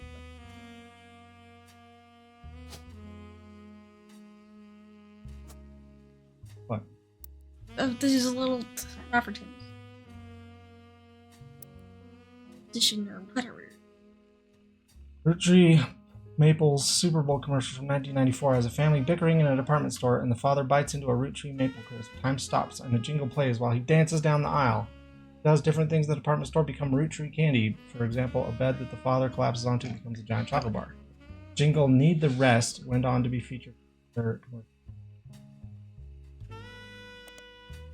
Famous jingle. Jingle goes, "When you're surrounded by madness and mayhem, reach for the best. There's nothing there to share, but let's face it, you need the rest." There's enough there to share. Read it wrong.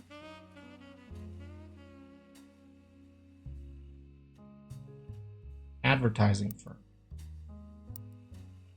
Clark Rafferty LaRue's advertising.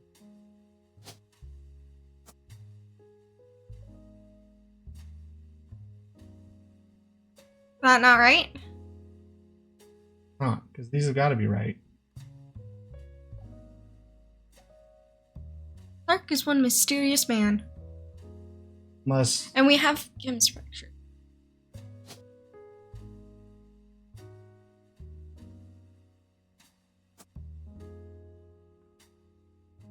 Yeah, but we can't put him in because we haven't until locked we him in. lock in his card. Maybe change his photo. What? To the bald man. It's not him? Then who is the one in the photo? Try on the switching album? the two.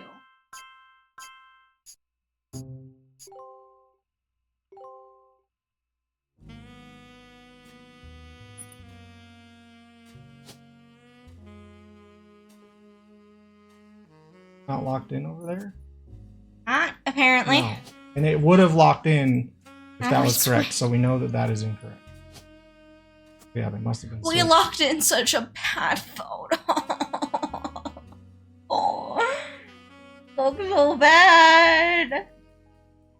Man goes from like teenage hot to I don't want to look at him. So bad. Yeah, we still have a clue here. Rolling on down to the city.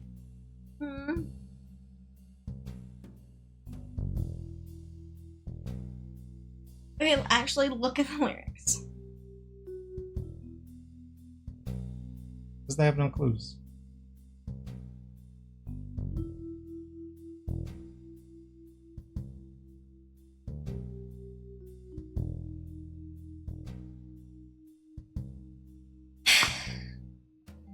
Actually, yes. Continue on searching.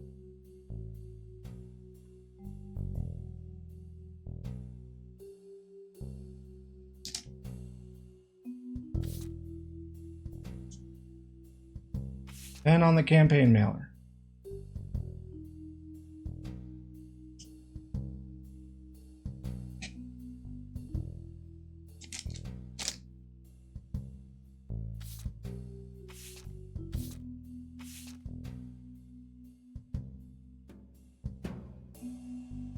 Okay, look up 5 pieces.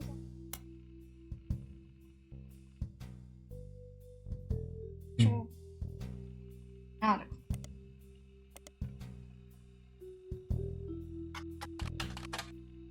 Class has played host to many Roottrees advertisements over the years for many other products, including 5 pieces. They flood the results. One of them was already in your evidence.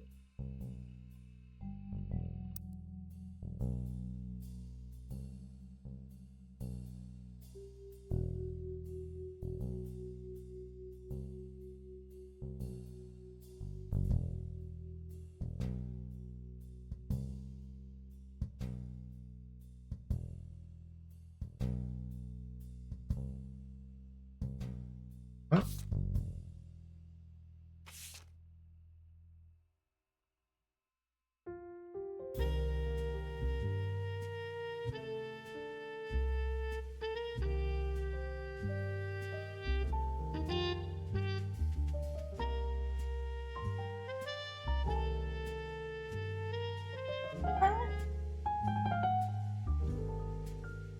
When in Starlet?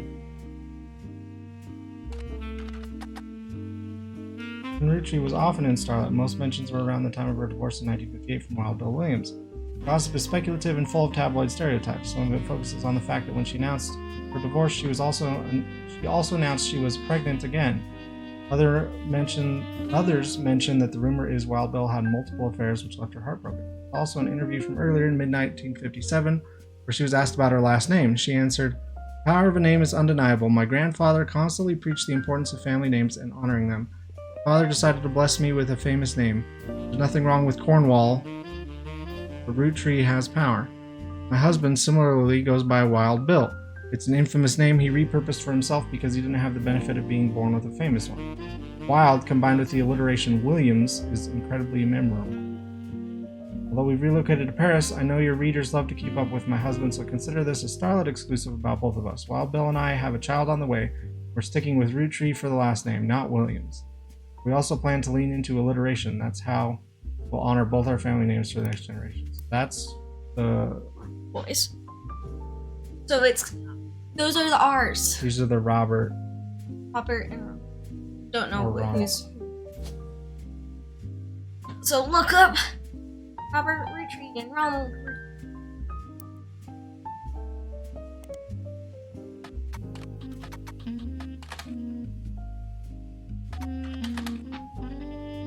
Any other ideas? Maybe in one of the periodicals. That wouldn't be in here, because living in Paris. Last.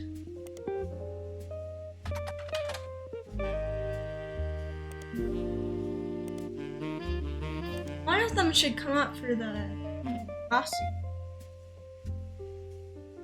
Oh. Yeah. You look up RR and.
The under the secret thing is probably.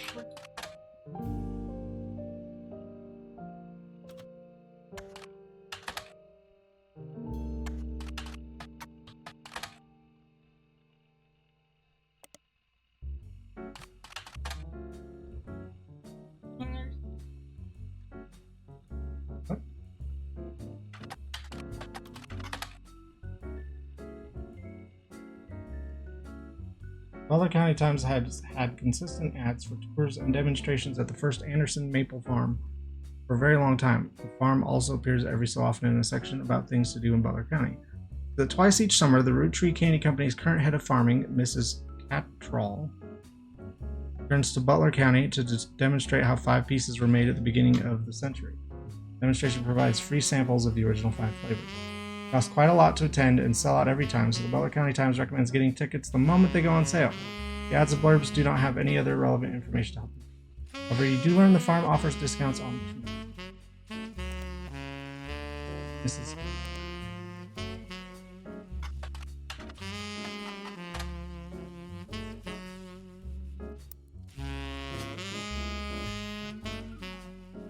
Hammers.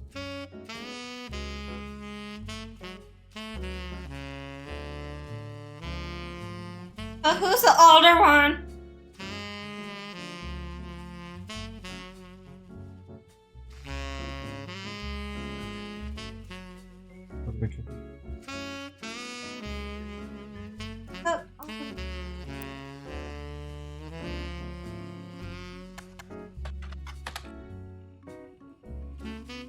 You have a name?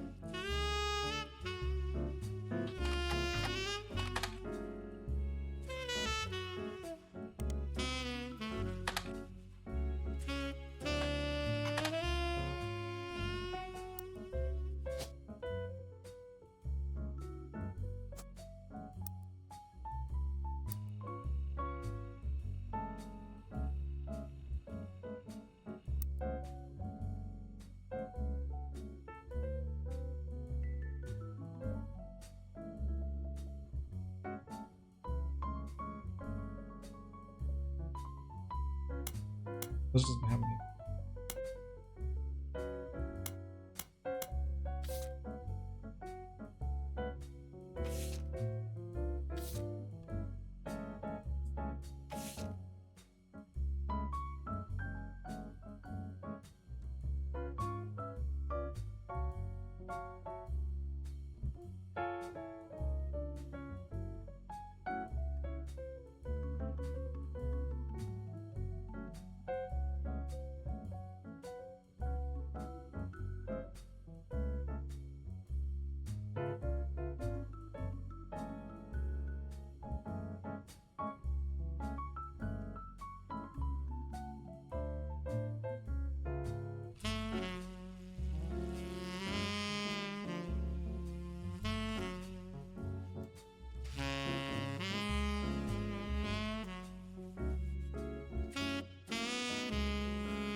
Who's Mr. Miller? Yeah, look up Mr. Miller.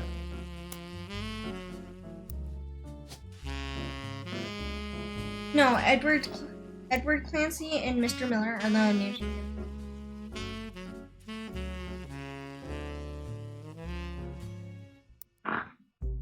Hey, Who's that here? Dan.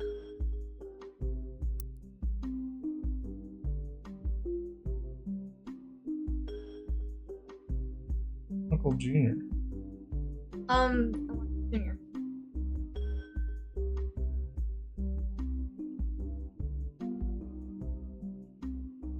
Yeah, that was this whole thing is quite clearly saying EC is gay.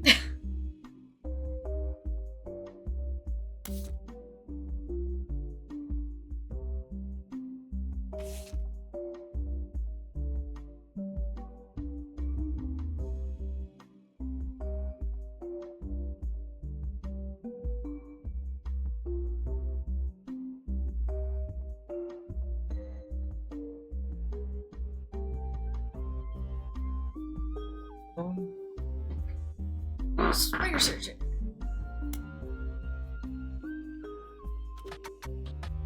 Tried that.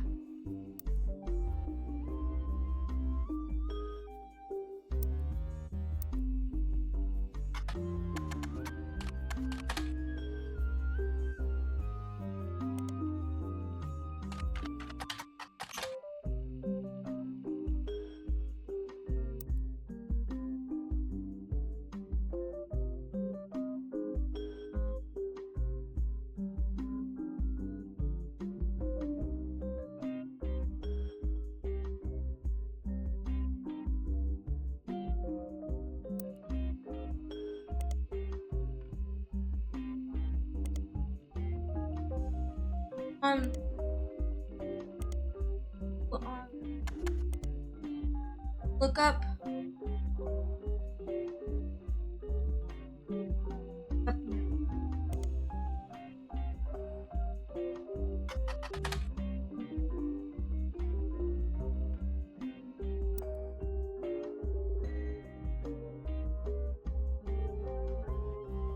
Okay, move off in front. What we got left? Campaign mailer. And this 5 pieces ad. This album.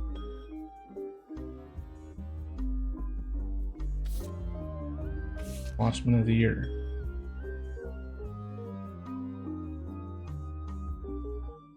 Maybe there's still something.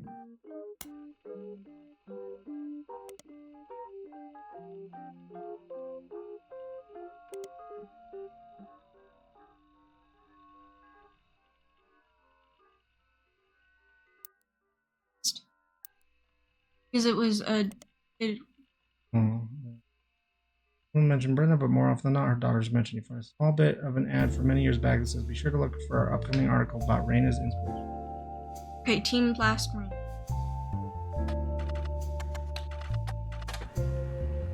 It was on the cover of Team Blast when she was 16 and did an interview. Any new evidence?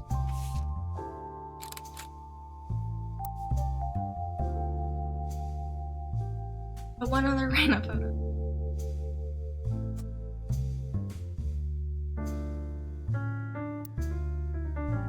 Article about Raina Roottrees from 1994. This issue also mentions mess and brother trouble. Very I don't know what those are. Thomas, yeah. Brother trouble. Up in a minute. 1989 sitcom about two 16-year-old brothers the same age, one adopted, played by Tommy Mark Sheridan and Baker. Mother, played by stand-up Penelope Tessa Green, often had to navigate her job as a magazine columnist, Roottrees, as well as the troubles that come with raising two boys who were extremely competitive in sports, academics, and even romantic pursuit of their next-door neighbor Roxy. Showrunner was small screen director Ron Roottrees. So, one of Gwen's children can't be Ron.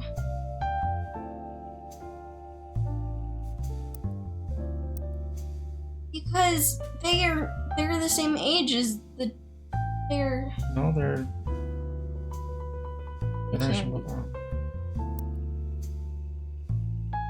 Had strong ratings through the entirety of season 1, rocketing both Sheridan and Baker to instant stardom, mostly amongst the teenage girl demographic. However, it was canceled in 1991, midway through the second season due to its small screen director and the head of RR Productions. Directed episodes of a few other shows before showrunning and creating a one-season trouble.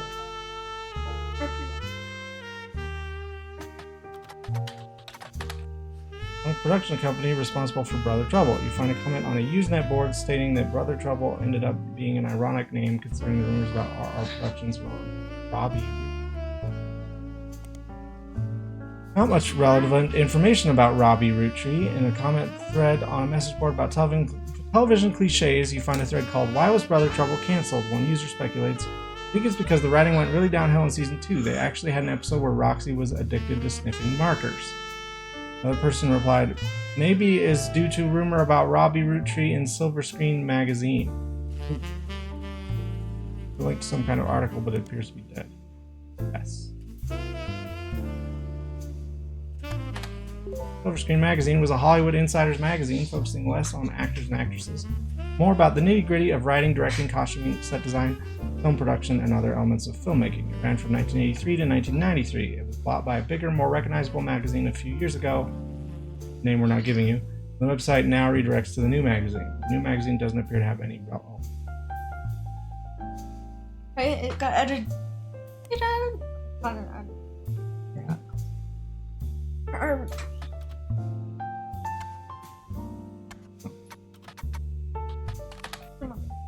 Talk about Ron Roottrees from 1984 entitled "Don't Blame Nepotism, He Gets Results." Finding some small screen success first as the director for many soap opera episodes, and then stepping in as a showrunner to turn around a few struggling productions, Ron has decided to start his own television production company. Ron was born in the US but grew up in Paris with his once famous mother and his brother Robbie. He gobbled up American cinema whenever he could. When he was old enough, returned to Hollywood to attend film school. Brings a special kind of charisma and an eye for unusual shots, particularly when it comes to comedy. Those he's worked with. He's the older one. He's an attentive director who can work with actors to make sure the timing of a joke lands perfectly. Ron plans to pitch new shows to major television studios as soon as 1986. Until then, he plans to find the right project. He has occasionally called upon his younger brother for script punch-ups and has thought about bringing him into Ron's the older one. Got them backward.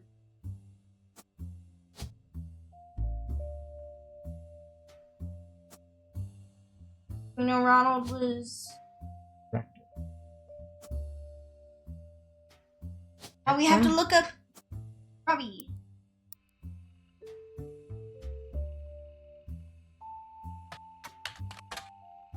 Well, Rumors article from '92 that claims the self-taught television screenwriter Robbie. Screenwriter.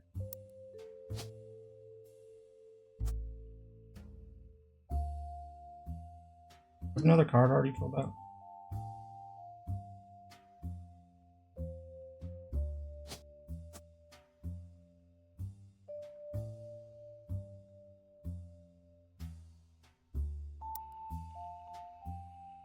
Robbie Roottrees was allegedly tried and convicted under the name Robert in a French court of law.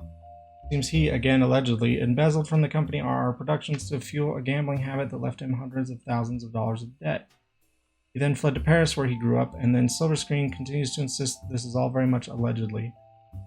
Well, assaulted an officer who came to question him. The article's author says they were unable to get a statement from French authorities but received information from an anonymous source were able to confirm through public record that there was a trial involving a Robert Roottrees around the time that Brother Trouble. I think this was just so that we could figure out he's at the screen.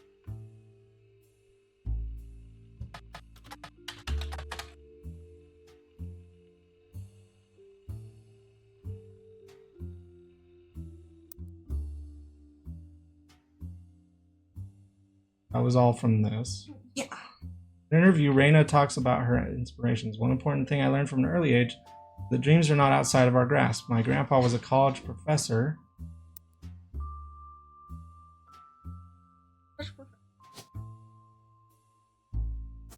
Okay.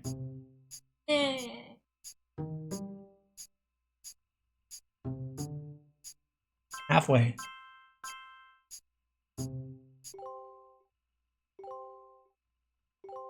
Stop.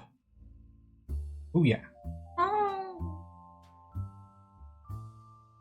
Yeah, Mother 'cause doesn't have to practice that bad. I have to get your brother's stuff out for him to go to bed.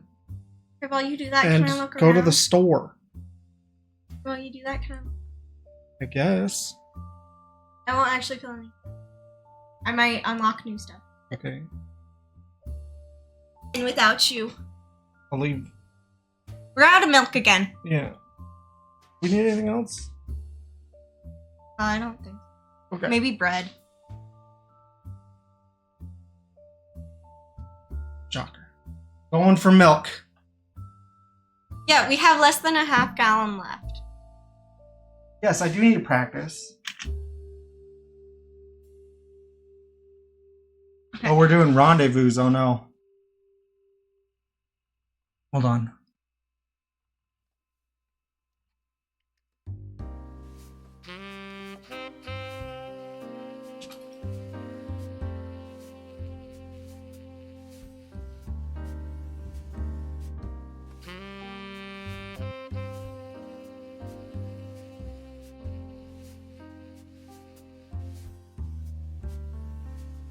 This is like Scoople was just barely figuring this out, but I kept telling him.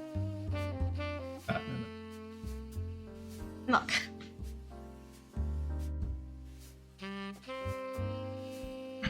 That's the flu knees. Yeah.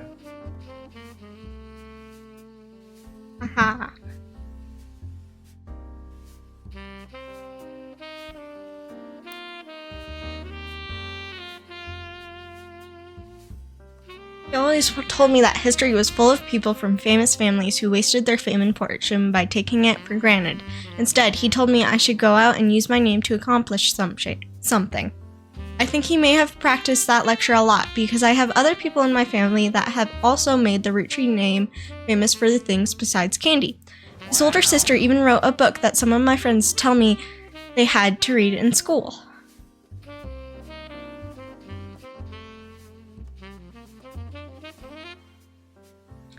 I took his advice, and now I work with my mom, designing clothing.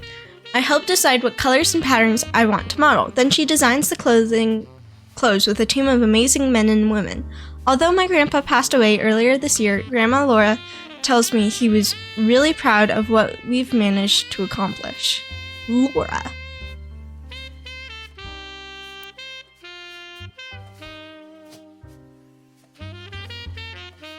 Ooh.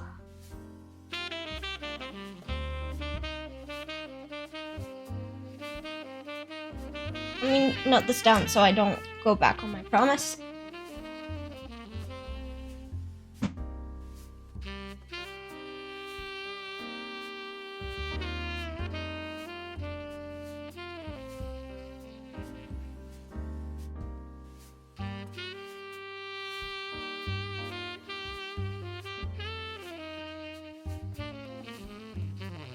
Is that why his name is Carl? Because her last name is Carlson?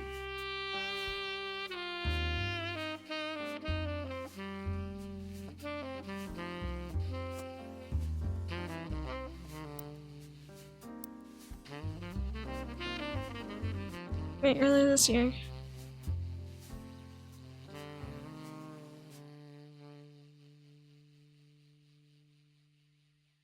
Still 7 here.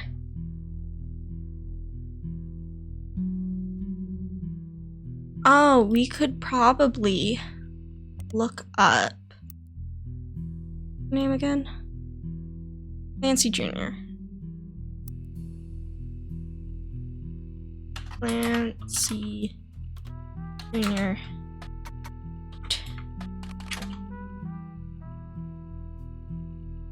Clancy.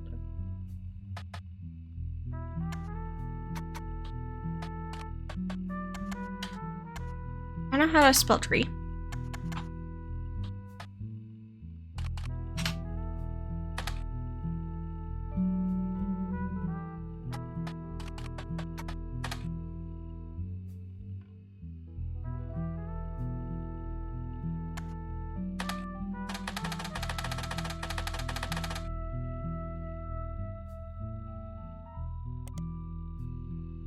What about no barking? Business watch. Nancy. And see.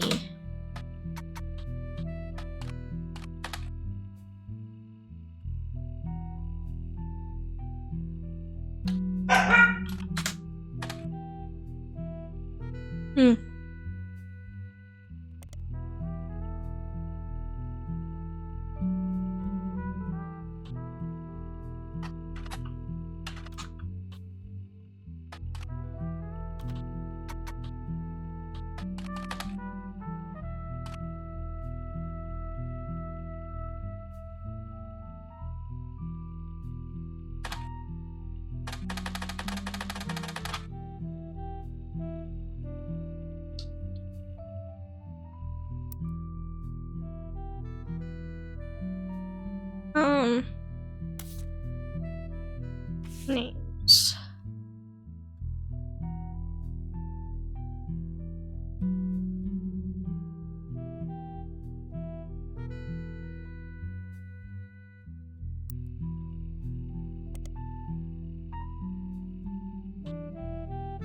Elias.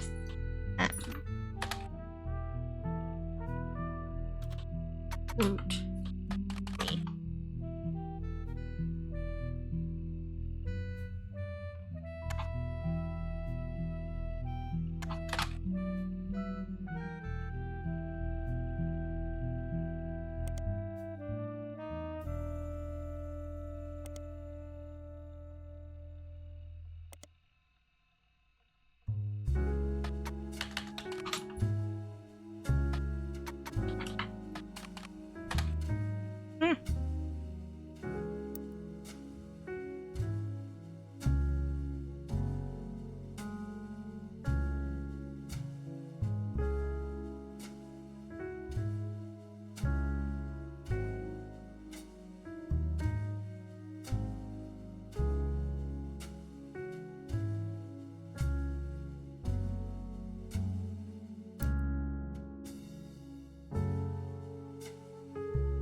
Oh, what if we try...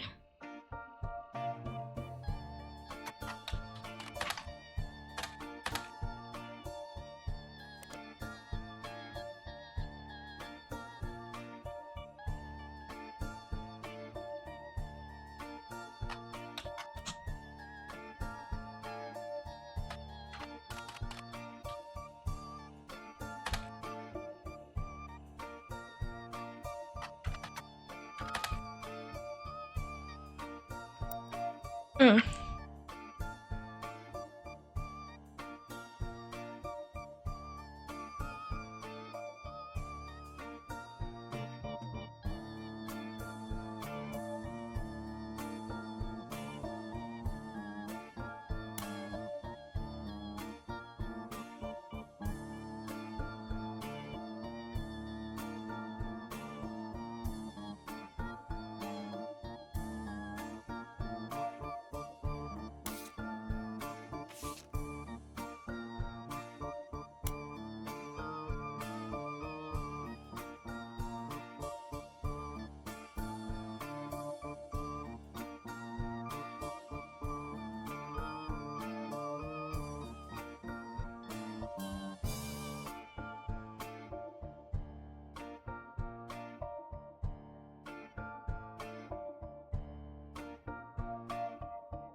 We could have figured out Zach was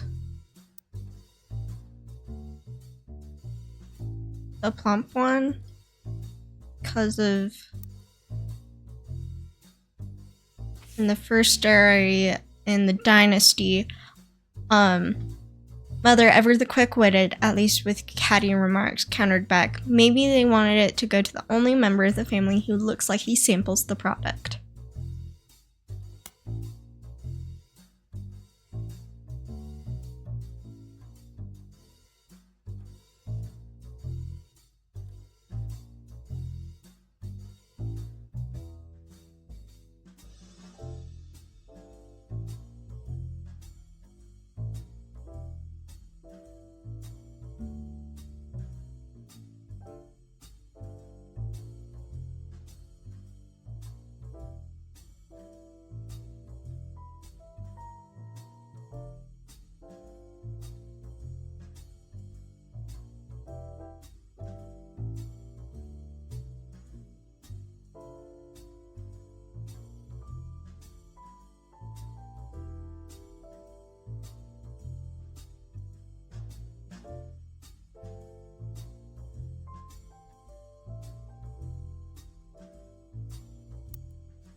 Oh.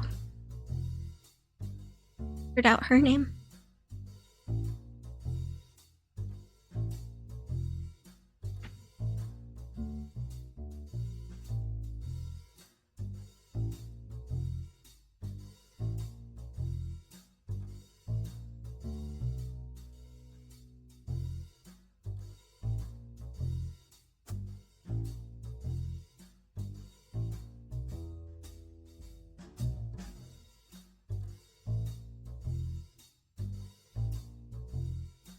Yeah, she has to be. She's the only other girl with the next gens. So, Mother, I have a question. Do you think Father will get mad if I fill out a profile? Because I said I wouldn't fill out anything, but I know how to complete one of the next gen's profiles. I know her name and I know her profession. I do not know her husband, but cares about that, really?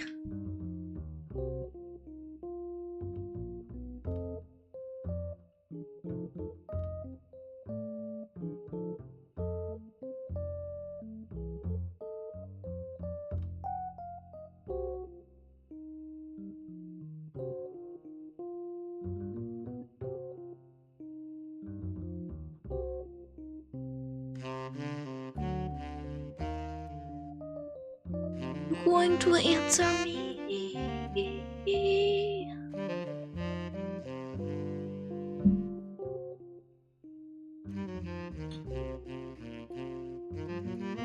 I'm assuming that's it. I'm gonna fill out her name.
I did. I asked you if you thought Father would be mad at me if I filled in profiles, but too late. I already did. Well, I filled out one profile. I filled out this one. I knew all of hers information. And then that led to knowing hers.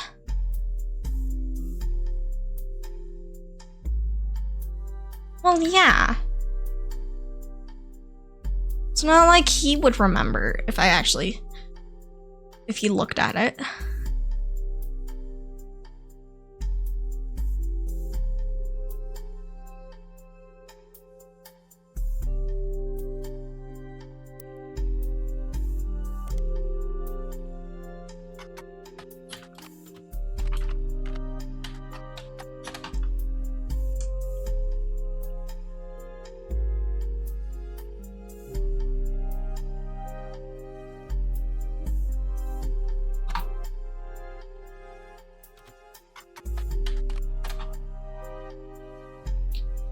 We look at the next gen family photo. Or Gwyneth M. Gwendolyn. Uncle Junior. Next president, Guy Hudson. Guy Hudson.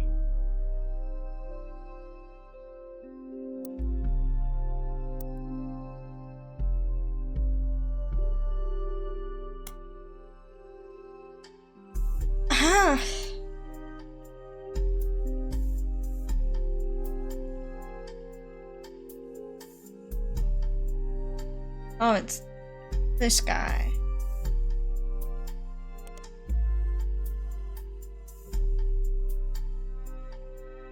I had some. Father's keyboard is very tight.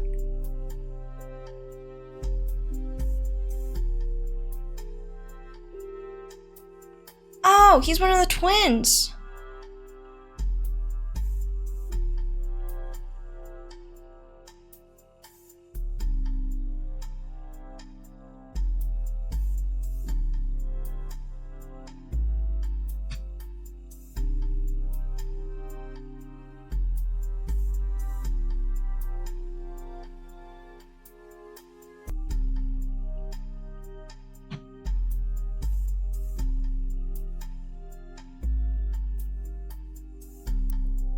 So, and these are the twins. One is Guy.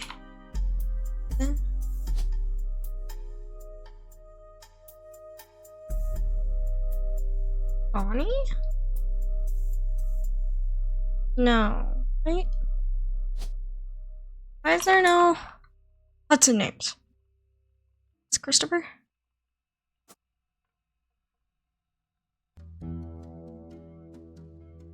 Huh. No, he was the 3rd president. Let me figure out which one of these it is.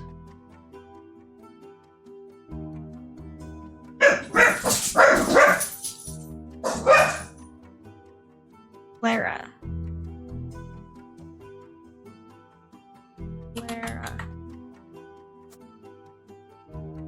Lansing. Who is he? Who is Guy Hudson? You know this is Miracle Jr.? What? Wasn't his locked in?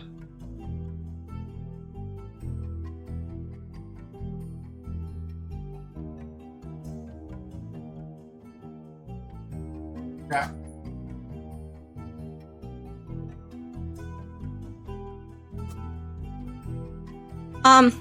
Okay. A lot over here, actually. Her name's Angela. She's a housewife. Her children, who are the twins, right?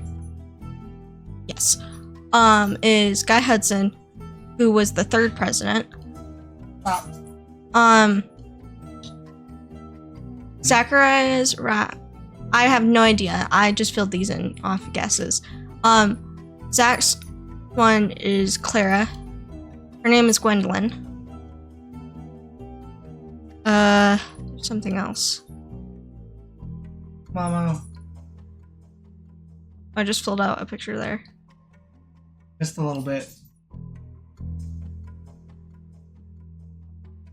Did you get it? Oh. Okay.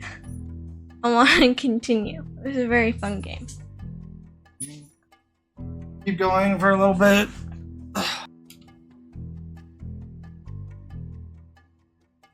Besides, Malmo just got here. Watched Apollo 13. All cute.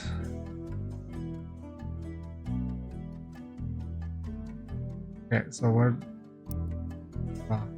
Yeah, how are we supposed to match all these to people? Mom did have a good. Look, rainbow tie. This is gonna be a miracle. Yeah, I just put that one in, but Mom's right. Go back to the family tree. Family tree. Go over to the twins. Those probably are the redheads in that photo.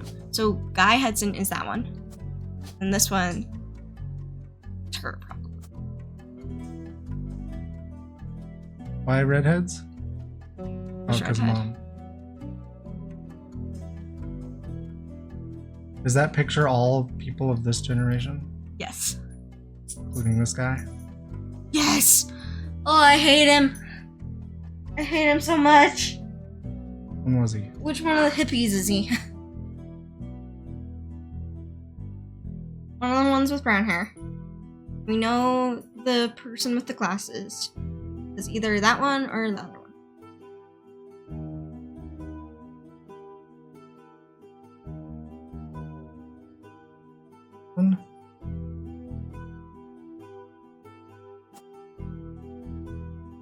Yeah, Good. PH, don't worry, I came back. Got the milk. He went to get the milk. Thankfully, is- he came back. Is Jim the other one? Yes. The one with glasses is Sam's. But again, we don't know who's older or not.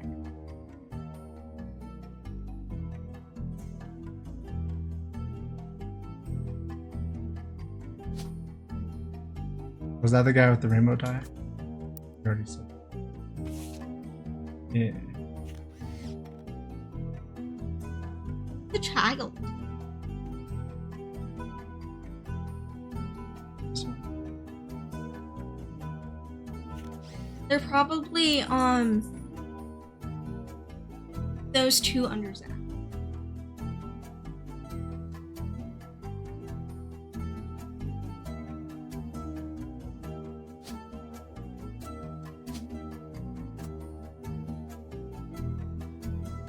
what they did.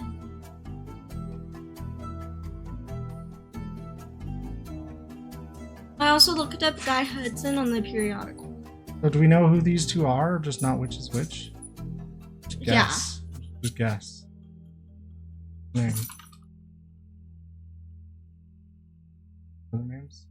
Ernest? Yeah, and...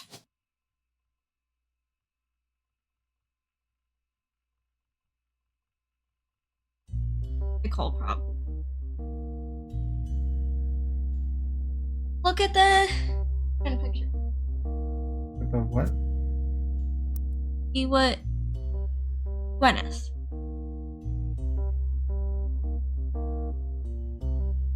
Bonnie is the name of the other.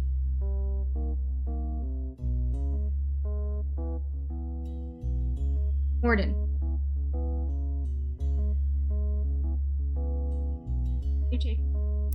Reading it. So it's not Nicole, it's Gwen.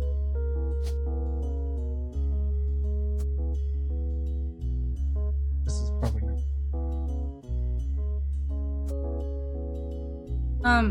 You know, these two are the glasses ones. So you can fill in their photo.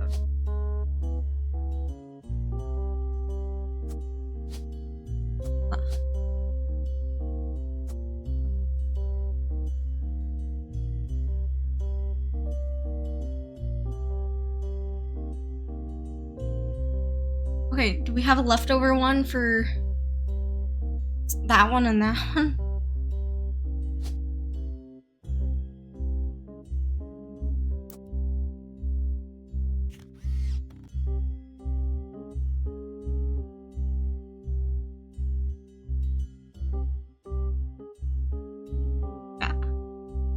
Yeah, so that's Eli. probably... Look, he's Eli.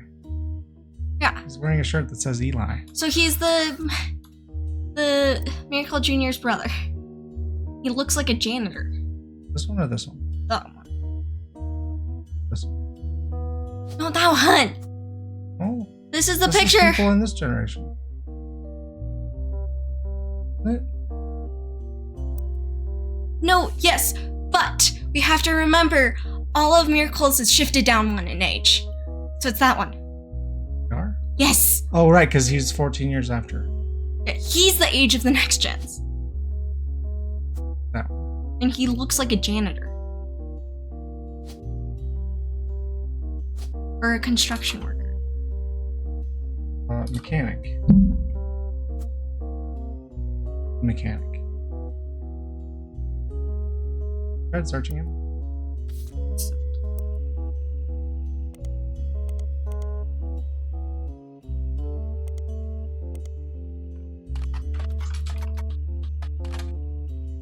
Look in periodicals.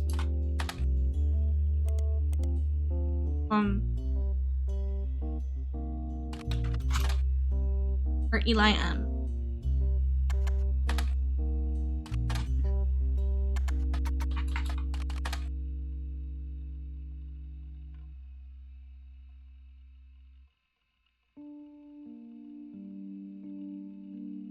What? Watching. Aaron, do this. Don't watch Vortex.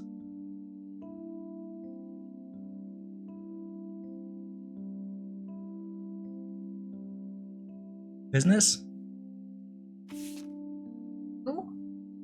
Business? Oh, in the periodicals.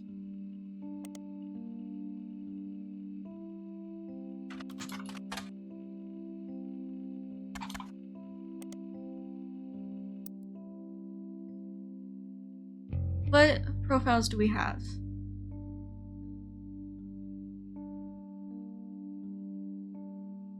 Have filled out. Do we just have two?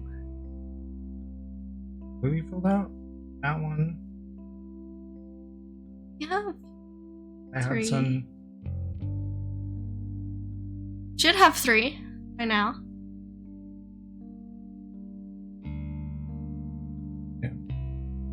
So something's wrong among So those. maybe the twins are switched? Yeah.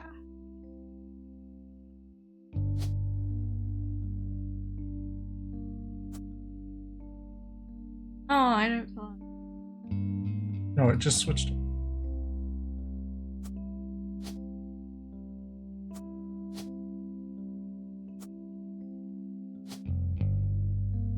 have a thing? I don't know. Hey, look at that. There we go.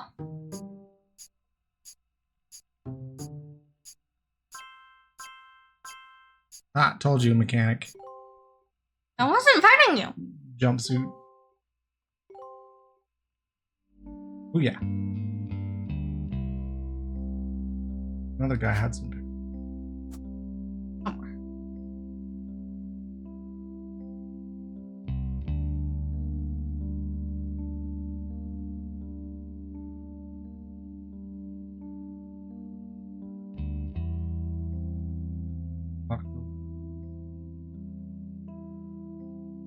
I guess. What happens at 33? Person who hired us. And that's not all of them.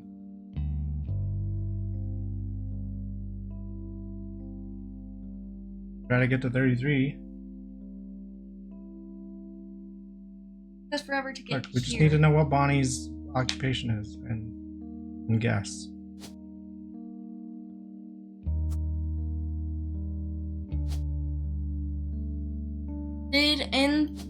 In Stephanie's flyer, did it say anything about Marlene's or her thing? And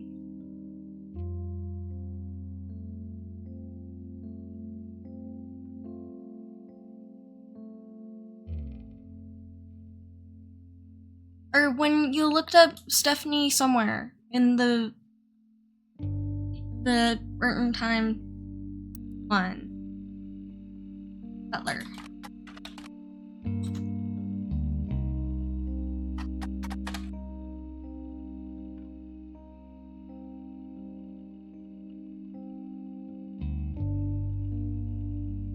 Artist. Caroline is an artist.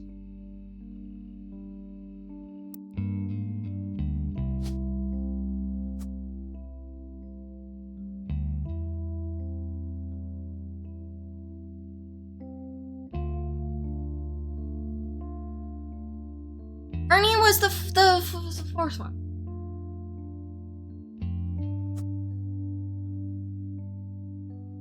Maybe he switched.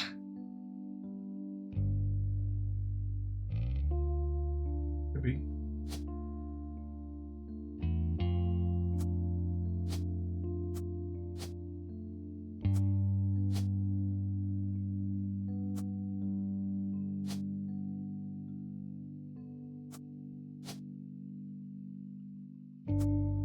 Not. Yes.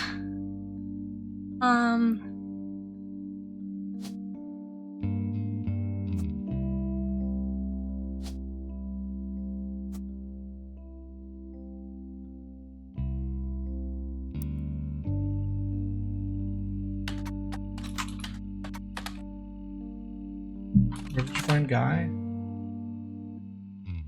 Read this. Wife Patricia. No, I did not Guy read Hudson this. and his wife.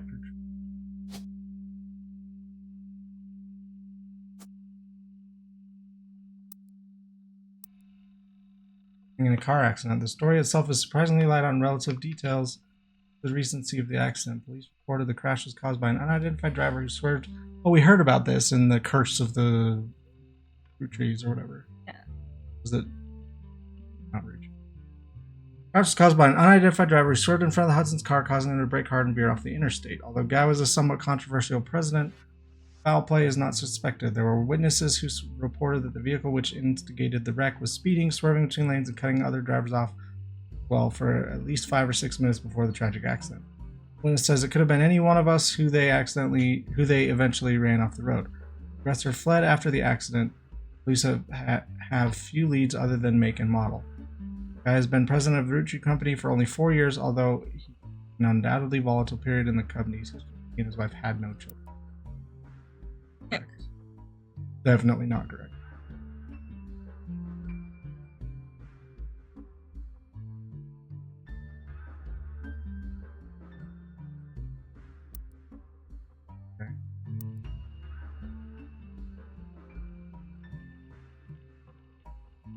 Not Bonnie.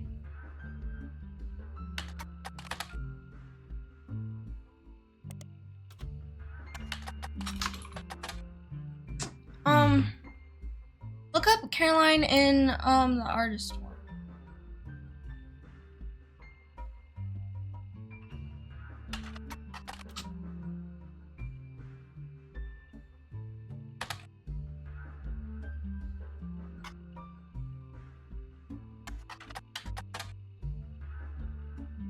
Your name? Morden. Morden.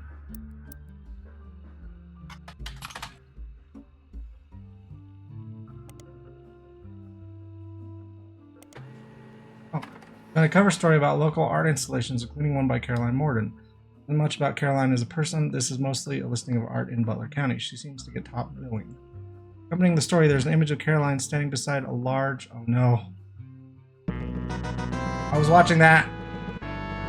Large metal sculpture of a mermaid. It was captioned, Caroline standing next to her sculpture, Atlantis Burden. Atlantis's Burden.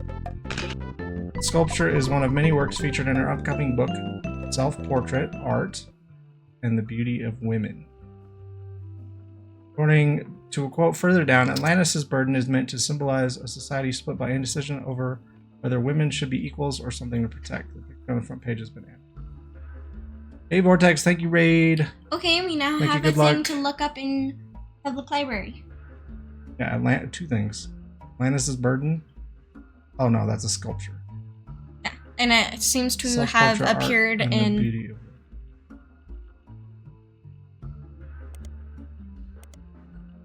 Wrote it? Morden.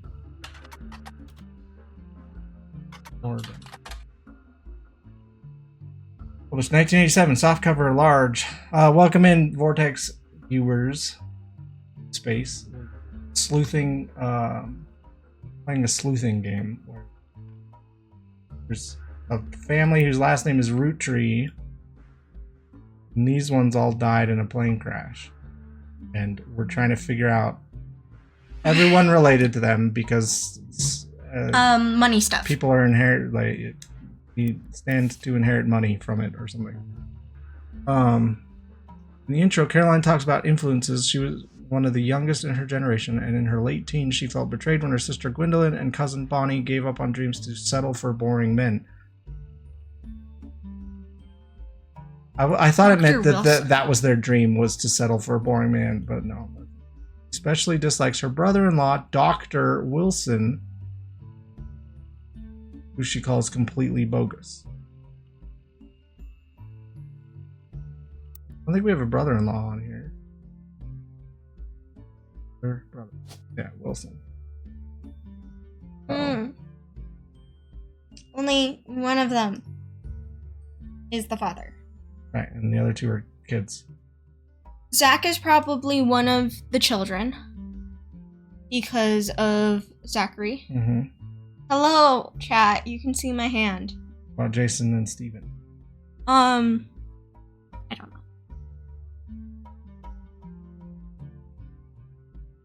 Jem is undoubtedly one of the kids, though. Oh, go back to evidence. No picture. Which is accompanying a story about local art in the Butler County Times.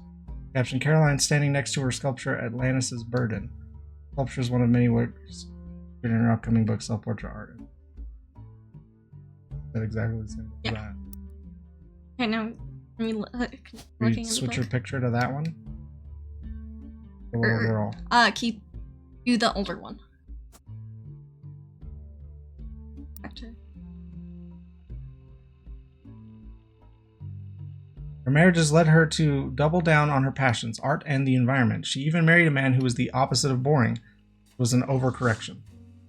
Comes out strongly against the Roottrees company's effect on the local environment and rues how she was not able to convince her father, Zach, to make changes to policy. She also explains that her marriage to Mark led to the most volatile moments in her life, all negative, and that the only good thing he ever gave her was a daughter. Leaving them all behind for good has pushed her to pursue her true love's art.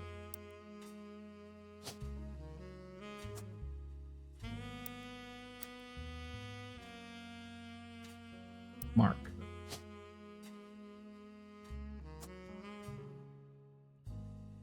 Right, which is Landon. We knew that. Just search for Landon. Maybe there's more than one.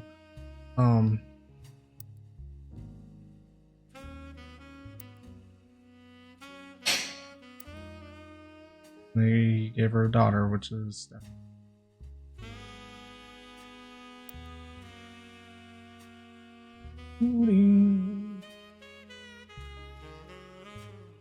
okay.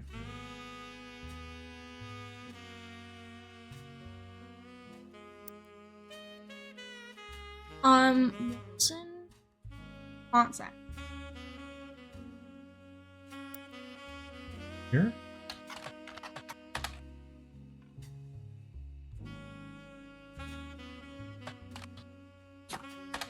Where are these names coming from? The married to a Dr. Wilson.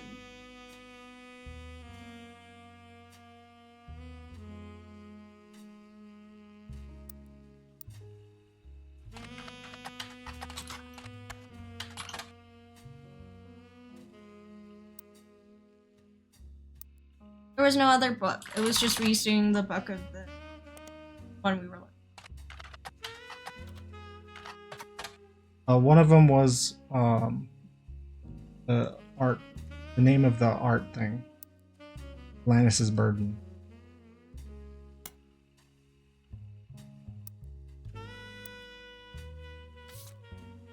It's 7?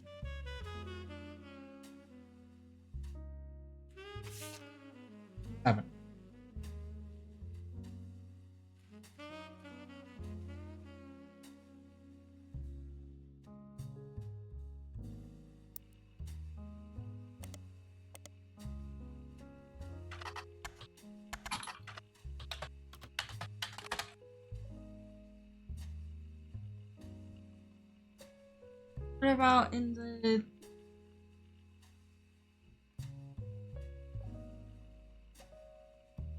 recording map?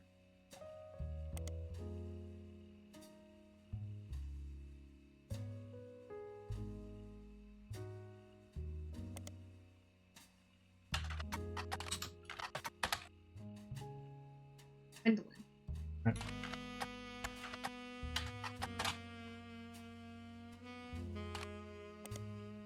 In the line. You look up Inspire Search.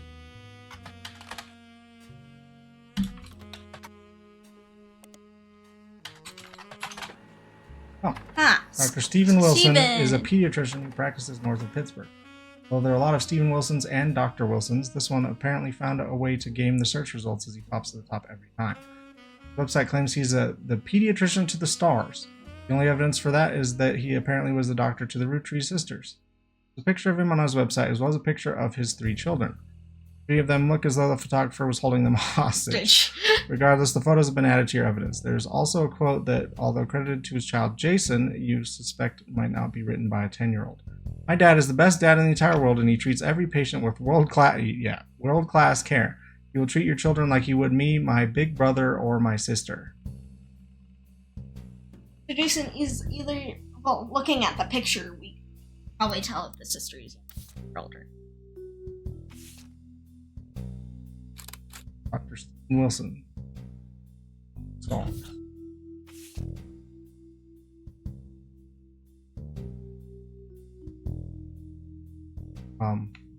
Yeah, I guess Jason is the...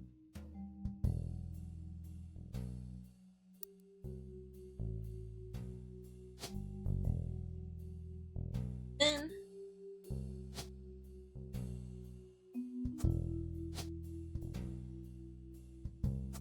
is a Dutch. Okay, through student.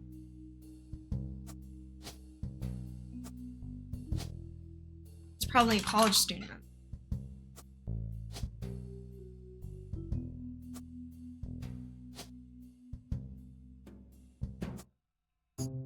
We did it. Which ones did we get right? Isn't that a HIPAA violation? Ernest Jr., Jason, and Caroline. Oh, yeah.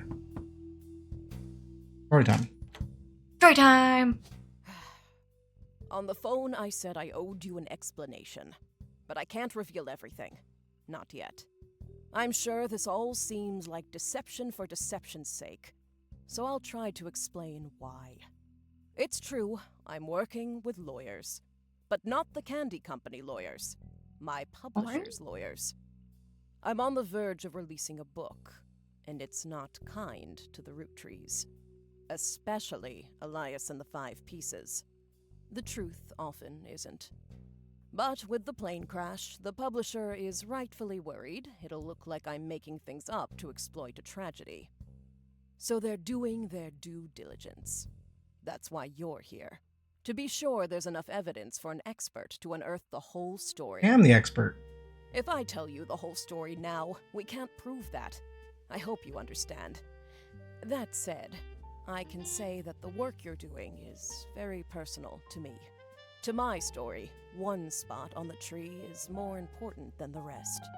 You've likely noticed it. Oh, she's probably an adopted I'll return child one final of time after you fill it in. Edward Clancy. Also, and there are Mr. fewer Roottrees left. In a sense, that makes it easier. Use process of elimination. It's also harder to verify when you're right. You'll need 4 blood relatives before they lock from here on out. I don't have any more evidence for you, but trust your intuition. If something has a high number, it's not a mistake. You're getting closer and closer to the truth. I look forward to seeing you soon.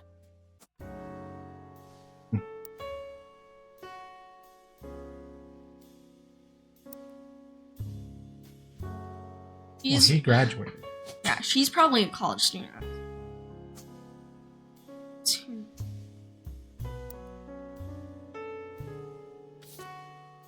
Oh, the dad is... Yeah, don't need to... Look at his picture though. Oh, why didn't we do that before we did this? But go into the evidence. Next time they returned, they gave you a partial explanation. They hired you to help verify their personal account of the family's history. All that's left to do is finish the family tree and find what's in the locked space, which they said was personal to them.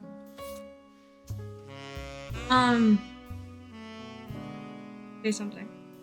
Oh, look up Professor Roottree. Or Professor Clancy. Either one works. On the thing we just got? You just got the picture of the grudging children and the hot one. And the hot one. You heard it here. He's the hot one. He's much better than Clark. Right. Yeah. Professor Roottrees. No? Nope.